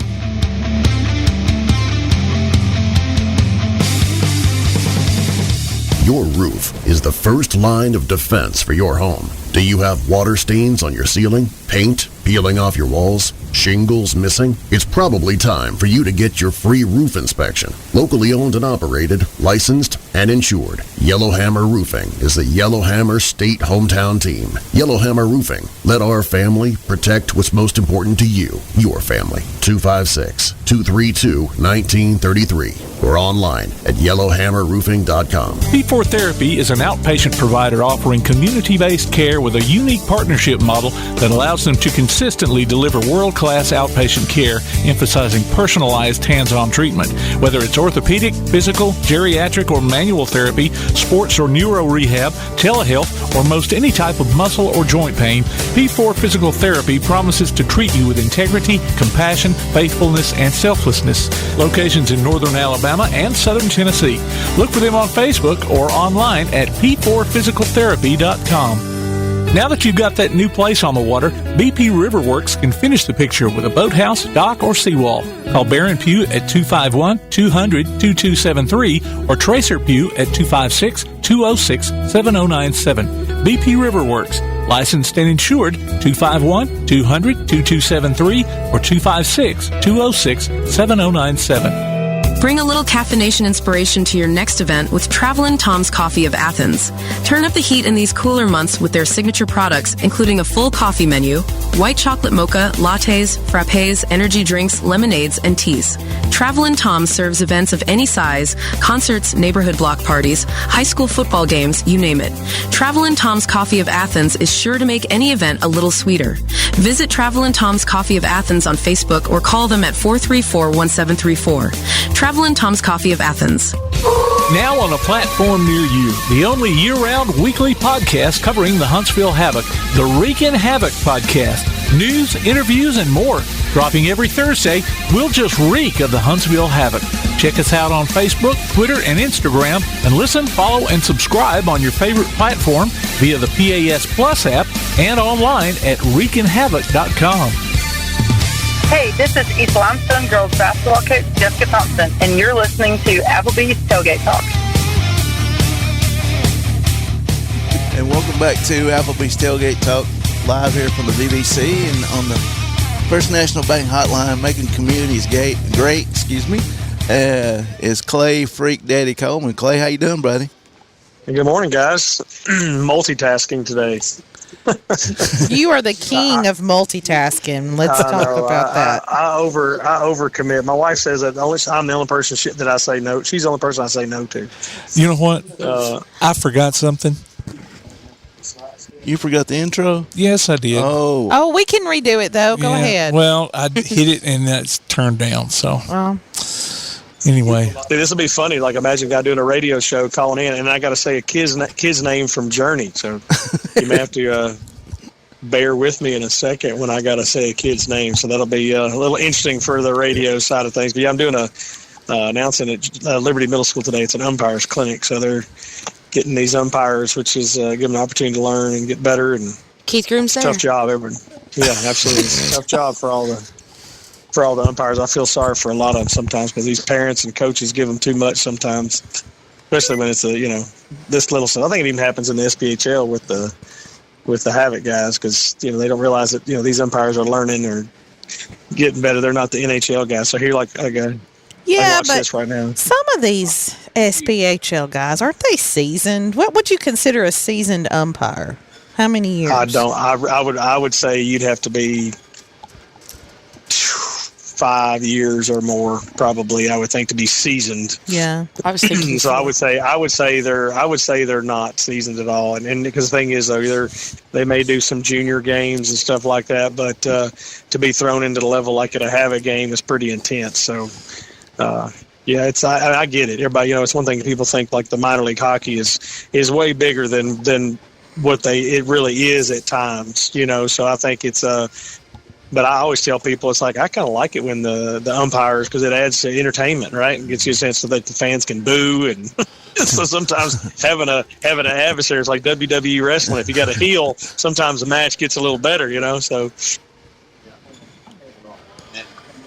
So we made a trip out west. Or no? Are you there? Oh yeah, no. You talking about the Blue-Gray about game? the Havoc, that was south. That was Tampa. Tampa. Yeah, Tampa. Oh, what am I thinking? Okay. All right, down south. Warm weather anyway.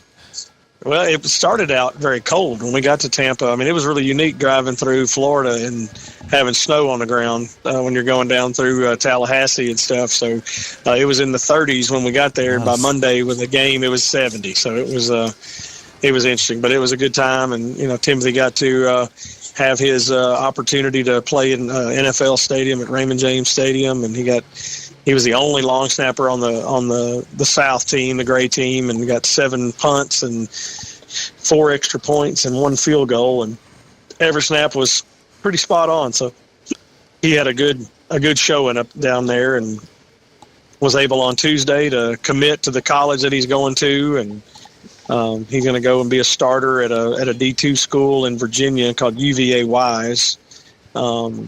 And he'll be starting in a free school, full scholarship.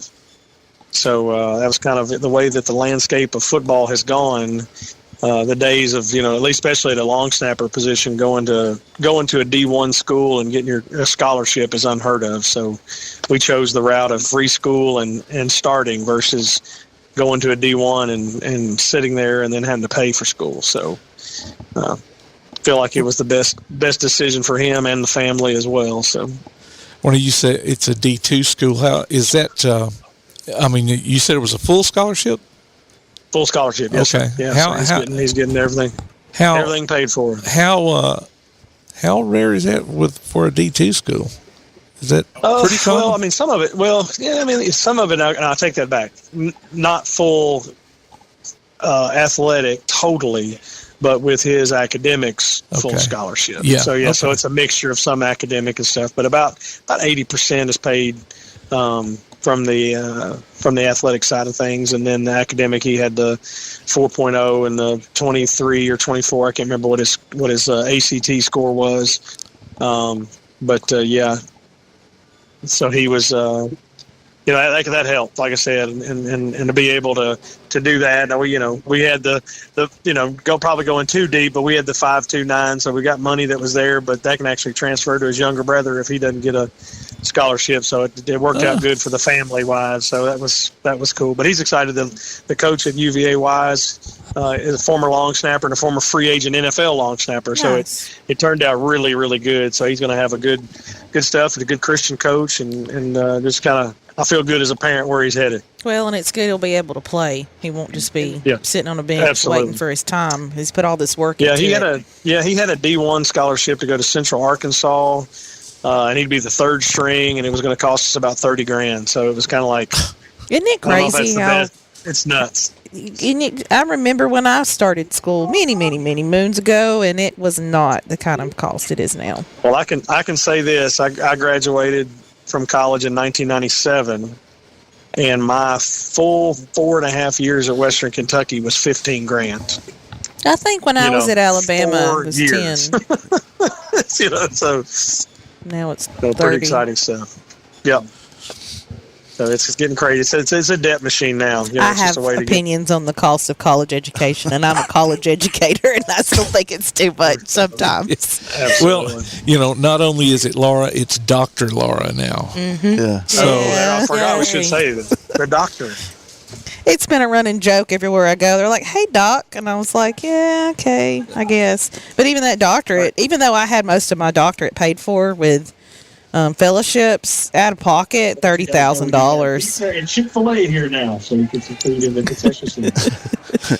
He's doing his other job. So yeah, sorry, I had to make the announcement. Talking about Chick-fil-A. Yeah, if you're in and around County Line Road, we have pizza and Chick-fil-A at the Liberty Middle School. I'm about to head there. Is it free? Not free. No, not free. Well. Not even for a doctor? If I go for my doctor credentials. She's going to play the doctor card now. Not at all. Dude, I got to pause it. This is good radio right here. You ready for this? Up next, Bannon Gwynn for the Meridianville Eagles.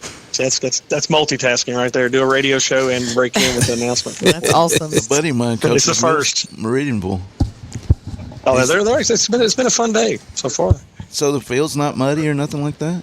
The guys here at Liberty came in and got enough of the sand and extra dirt and stuff. I mean, it's playable for sure. Yeah, it was definitely a little muddy at the beginning, but they got a good core group. Coach Hopper, that's the coach here at Liberty, does a really good job. And it seems like to me the parents for baseball are a lot more engaged in some of the other sports that I've worked with. You know, they're just a little bit more active, and they got a good field crew of dads and moms that are helping out. So it's definitely different than some of the other sports. Football, you may, not knocking any of them, but you may not get as much volunteers as you do for baseball.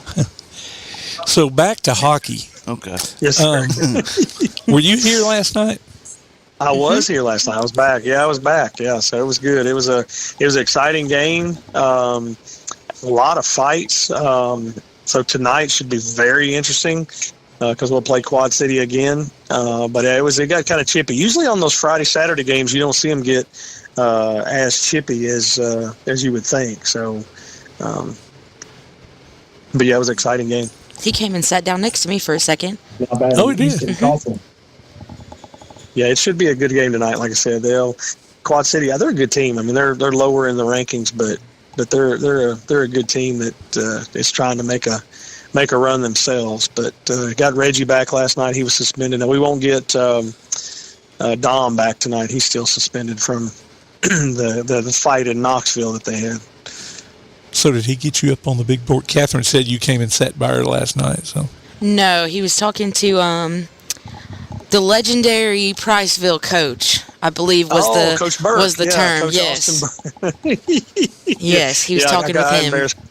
Yeah, Coach Burke, he was a coach at James Clemens and is now with over at Priceville with the Bulldogs. So I had to give him a little grief. And he said, people were coming up asking for my autograph. They didn't know what kind of coach I was. They were taking your information as 100%. Yeah, no, it was funny. Coach Burke is a good super guy. He's one. He's actually helped a lot with Timothy in recruiting. But yeah, good guy. So tonight we're going to have he's from Talladega. Talladega. Yeah, Talladega. So we're going to have a bunch of mascots running around here tonight.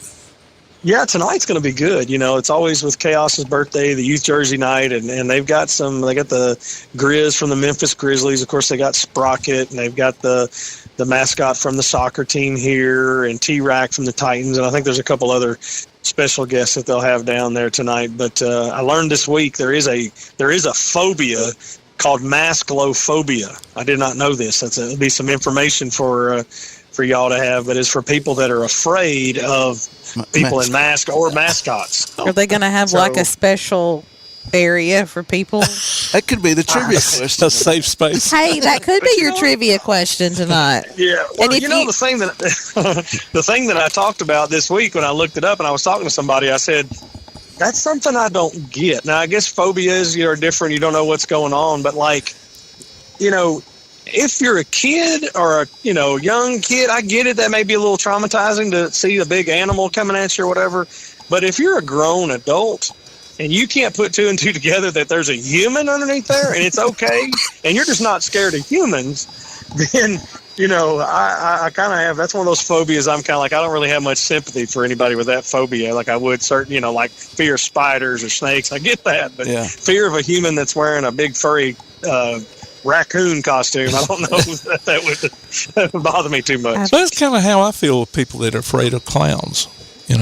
I mean, Well, see, I get the there are some clown thing creepy because clowns, but not sure, clowns in general. I always wonder what everyone's childhood trauma was that made them so terrified of these I get things. the clowns thing because maybe you've seen the movie It or something like that. That may be something, or if you had a crazy uncle that scared you one time or whatever. I get that, but the big furry, like if you're afraid of the Chick-fil-A cow, then you need serious counseling and medication for sure. Only afraid of him until he gives me free Chick-fil-A, and then we're cool. We're buddies. Give me free then. chicken, the Lord's chicken. There you go. We're free. Right, because they're pretty much defenseless. I've been in one of those costumes before. You can't see anything, so if you need to start swinging, they don't have a clue. That's funny. So, but it'll be a good game tonight. Like I said, I'm not for sure if they've sold out yet. I know the tickets were pretty close, but there's a lot of singles available. According to a lot of singles. Yeah. So, but it's been crazy, and it'll be a good night. And like I said, the lines will be nuts. So, if you're not trying to get the youth jerseys tonight, and you're coming, already got tickets, I would come early because, I'm sure you probably got people there hanging out right now as y'all are doing your show with the VBC. So. Is a sellout is it got to be every single seat or just a certain percentage? There's yeah. Go ahead. There's I think there's only single seat tickets left. Okay. And I'm sure there's only a certain amount of those left for it to be considered a sellout. Okay. At least to my understanding. Yeah, I give Jared and them and the crew at the Havoc grief because back in the day when we were doing it, you'd have to get a lot of stuff to have a sellout. You'd have to make sure it was way over. But I give them grief. I tease them. I said, y'all are just holding on to this record. And it's hard because people don't realize that it's not just. They come to the game and they're like, it didn't sell out. People didn't show up. Well, the tickets sold. The tickets were accounted for. Right. And the accounting for of the ticket is what the Havoc office is using, is the sale. If you don't want to show up for it, then that's your own prerogative. But they don't care. That don't matter to them. They're not tracking you down if you didn't show up. Yeah, absolutely. But Bueller, it should be fun. Yeah, right, absolutely. Though I wish they would times because then people like me could get tickets. Yeah. Because it's hard. This has been the hardest. This has been the absolute hardest season to try to get tickets that I've ever had to deal with. Yeah, I saw. I think Todd the Bod was there last night, and he messaged me and said that he was up in the nosebleeds, and I said, well, I've told you and Tim and everybody there, like if you need tickets, if I've got them, I'll help you guys out, but it can't be the day of the game. But he didn't want to bother me, so I told him, I said he needs to use his strength that he has. Well, good Lord, I'll be bothering the crap out of you then. All right, Tim knows. Tim said in there like if I've got the seats, y'all can do them now. Like, but the same thing, I'm getting people that are hitting me up pretty early to get tickets. So yeah, I don't know if you should have put that out over the radio. Yeah, Tim will have to edit this. It's who has inside information, knowledge on how to get a hold of him. Yeah, is the that's key. true. Yeah, so if you're not in the inner Freak Daddy circle, you're not going to get it. But you don't refer back to the fact that there's only one person that I say no to most of the time, and that's my wife. So. I have another thing that I do, which I think it's been known that I do another radio show. I won't mention where, but I actually will respond to my Facebook on that. And I had a listener for that radio station hit me up for Havoc tickets a couple weeks ago, and I was like, sure. I was like, nice. You took the time to message me on Facebook. There you go. So, okay. I'm too nice of a guy sometimes, but hey, if I'm not using the tickets, then I don't want them to go unused. So now, how old is Chaos? I think he's the same age as the Havoc. Would he not be? 21? Yes. Now, it depends on what you... I guess what Chaos would be, he would be 21, but he has had some surgery. He's had some plastic surgery over the years. He looks a little... He's had some work done. Botox. Over the years. Why do we not celebrate Ruckus? Yeah. Like, why don't we have Ruckus's birthday? But that's the little brother. They are, you never get like how many times have y'all heard me talk about my youngest son? I always talk about people. I don't talk about the other one. Ruckus needs his day. His birthday's in the off season. Well, see, that's why. But here's the thing: where I'm slighted is I consider myself kind of like a mascot for the hockey team, and as far as people with the organization, there's chaos, and then there's me. Yeah. That's true. So technically, there should be a freak daddy night. Yeah, I think so. Some bobblehead night or something. But Ruckus wasn't always. He didn't come the first year. Right? Yeah, he came. No, he didn't. No. Ruckus came in. I want to say it was like, gosh, maybe year 5 or 6, maybe. Yeah, it was. That was the tradition where it started where a lot of the NFL teams. At the first, this will be a little bit of trivia for you here. At first, Ruckus was going to be the little sister, because if you remember, there was T-Rack at the Titans, and then there is a female mascot for the Titans. And that was going to be the original choice for us, but we couldn't come up with a name that matched the theme. That went really, I had actually, we had thought about Calamity, and then we'd also thought about Disarray, was the 2 girl names. So there's your little bit Little of background Red. trivia for Just call her Little Red for Little Red Riding Hood. But he was shorter at one time. Now it seemed like him and Chaos was the same height. Yeah, that's the thing. I think a lot of that happened when they changed the outfits, like the whole get up, and where he's getting the people that are playing them, because I think they're coming from out of state, or last year somebody came from Tennessee and played one of them. Yeah, and that's the thing. Sometimes they're, and I don't mean this in a bad way, but sometimes, Ruckus or Chaos may have gained a little bit of weight during the week, and then the next week they've lost a little bit rapidly.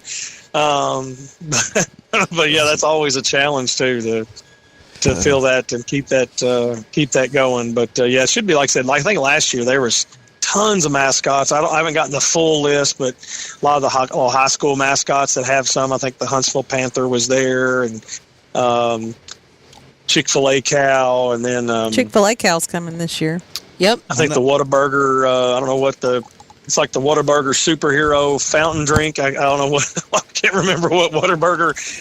Then you had the Space and Rocket Center had a mascot, so it should be good. Like I said, they've got some different ones. I don't know if the Falcon that's from the Atlanta Falcons, Freddie, I think it was his name. He was here last year, and he was fun. He really was entertaining. So it'll be a fun night. Okay, that's right. Blooper from the Braves is coming. Yeah. So it's good stuff. They had a dance off last year. I haven't looked at the itinerary to see with what they're doing tonight, but could very well be a mascot dance off tonight. So my question. So I got a hockey question. Well, not hockey. Okay. I got a question. What do we at the podcast have to do to get an in-rink shout out during the game? What do we got to do to get just like one shout out? Listen to us. What you need to do, you need to let the in-arena announcer know what section you're in. Well, we're gonna have to find. I think he's got who he is. Maybe we need to get this figured out on a night when we're all here. I start to say we'll schedule a night for us all to come. Absolutely. Like I said, I think of course we'll have to make sure Clay's going to be here too. So. Well, yeah, you coordinate it and then send me a text, and I can actually show up with a camera. And I think that's great since we're in that inner circle. Yeah, I like it. Okay. Absolutely. Might have to have some guerrilla marketing there. Don't worry about me. I mean, the worst thing they can do is fire me, and that could be a blessing. Hey, you never know until you ask. So yeah, right, absolutely. I think the Reek and Habit podcast needs their own suite. Or suite? Yeah, probably work. Probably maybe work that out. We'll see. Tim's got. You going to pay for it? It's going to come out of your budget. Okay. Let Kirk pay for it.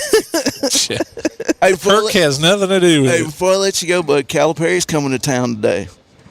Yeah, I don't know if you saw. The funny part with that. Did you see they got Rick Pitino to do like a PSA talking about being classy, Kentucky, and not boo him. Which, in all actuality, I think that was boo the crap out of him. So we'll see. There's no way he doesn't get booed coming into Rupp Arena. No. It's not a shot. I mean, as much as they've done. And big win Tuesday night against Tennessee, too. So yeah, they needed that win, after losing the 2 in a row. And that was just kind of bad timing for Tennessee. But the SEC is just so weird this year. I mean, guys are teams are, you're thinking, okay, you shouldn't lose to Vandy, you shouldn't lose to Ole Miss, you shouldn't lose to Georgia, and they're all good. I mean, I really think they will get 12 to 13 teams in that tournament, which is insane.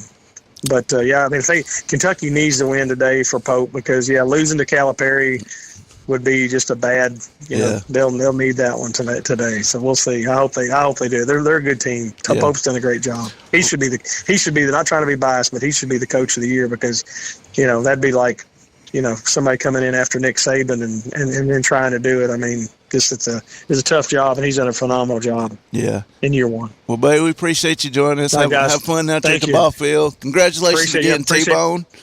Thank you. Thank you very much. Appreciate y'all giving me the opportunity to kind of break in and say people's name. I know that wasn't the most professional thing, but I appreciate anything for you. Oh, anything for you, brother. Hey, we'll talk to you next week. See you. All right. Bye-bye. That's Clay Freak Daddy Coleman joining us here. We're going to take a quick break. You're listening to Applebee's Tailgate Talk on the Big 1080 and the PAS Plus app.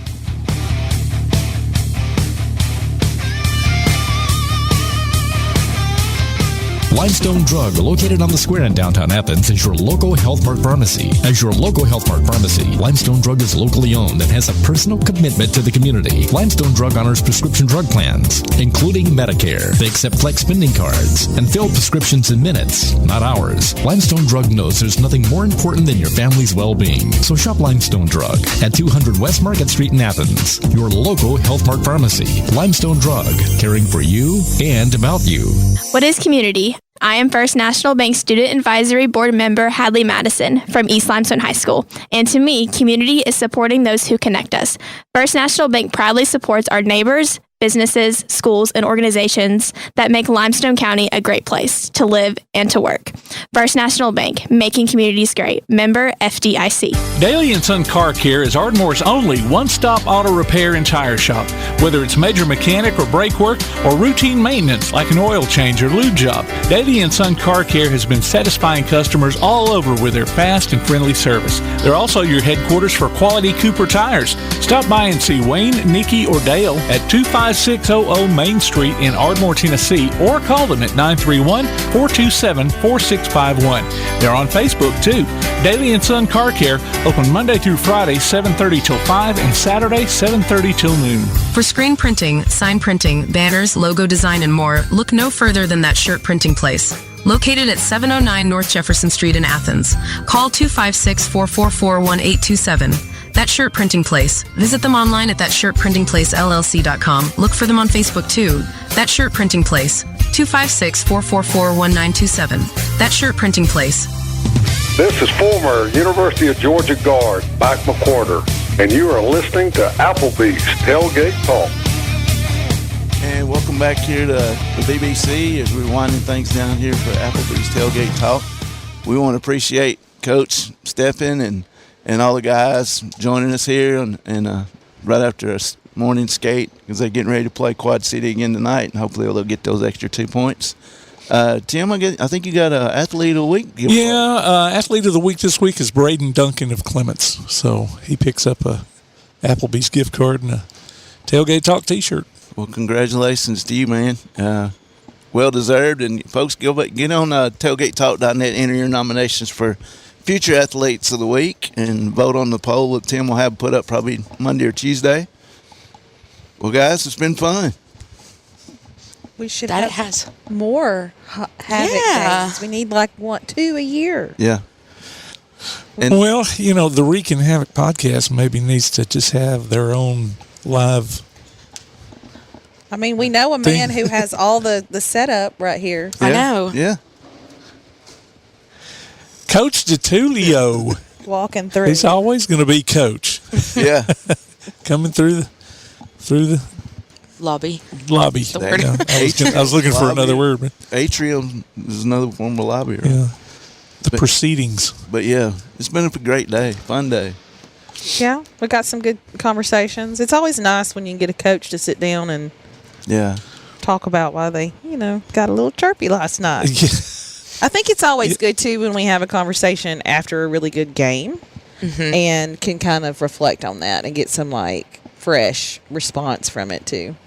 I would have loved to see the players the day after the Knoxville game. Like that morning getting up. Oh, man. They're probably beat up, but high energy. I was. Sunday morning, I said, let's go. This game's about to start. The thing about it, they don't play them no more. Quad City?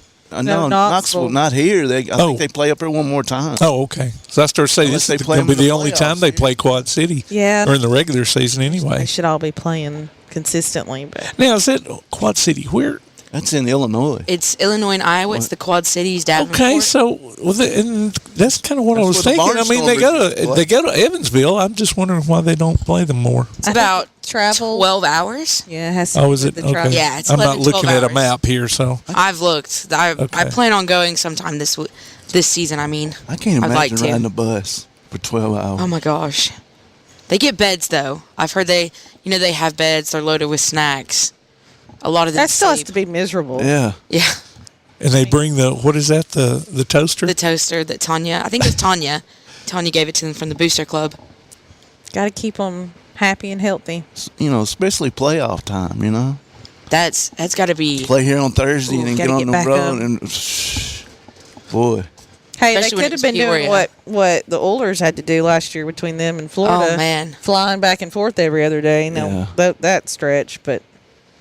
So now, none of the Booster Club bunch got escorted out last week. No. Okay. No. That was apparent. I didn't see a lot of it, but apparently in the Knoxville arena, the five of our guys, because not Robo, were in the penalty box getting ejected, and apparently there were some Knoxville fans throwing some stuff. I was about to make an opinion, but I can't do that. And we probably can insinuate your opinion. I mean, it's Knoxville. Do I need to say more? It's Knoxville. Yeah. Were there any Knoxville fans escorted out? Yes or no? Seriously, I don't know if there was, because I think some Huntsville fans went to security maybe and was like, hey, they're throwing stuff on our guys. And Knoxville said something, and then the fan that said something about the Knoxville fans throwing stuff was the one that got escorted out, not Booster Club. For people who are thinking that's the Booster Club acting like that, it is very much not. Tanya runs a tight ship. I love the Booster Club. I love her. That was a very good trip. She is a no-nonsense lady. And I love it. So she said if anyone, after that happened, she, turned to the rest of us. She said, if anyone says anything to you, you do not engage. Do not respond to them, because she was done. And these Knoxville fans were saying, well, they were giving us the death stare, and that was probably because Tanya said, don't engage. Yeah. Yeah. Because I know every fan base has the bad apples, but I've never been, when we go to Birmingham, I've only had one or two bad experiences with fans down there. When we were in Knoxville, there wasn't really that many people being mean, but I saw Huntsville Huntsville fans talking, and they were so much fun. It was great. And then that happened, and it was bad. Well, we got to get up out of here. Tim's giving us the break sign to go. So, well, another great show. Catherine, Laura, Tim, we appreciate it. Next week, be back at Applebee's. We'll be back in the home studio of Applebee's restaurant, eating some good food. So y'all join us then for next week for Applebee's Tailgate Talk. So for Catherine, Laura, Tim, I'm Jay. Thanks for joining us. We'll talk to y'all next week here on Applebee's Tailgate Talk. Good day. You've been listening to Applebee's Tailgate Talk, live from Applebee's Neighborhood Grill on Highway 72 East in Athens, just off I-65. You can hear the archive of this and other shows online at tailgatetalk.net. Applebee's Tailgate Talk is a production of Play Action Sports on 1080 WKAC.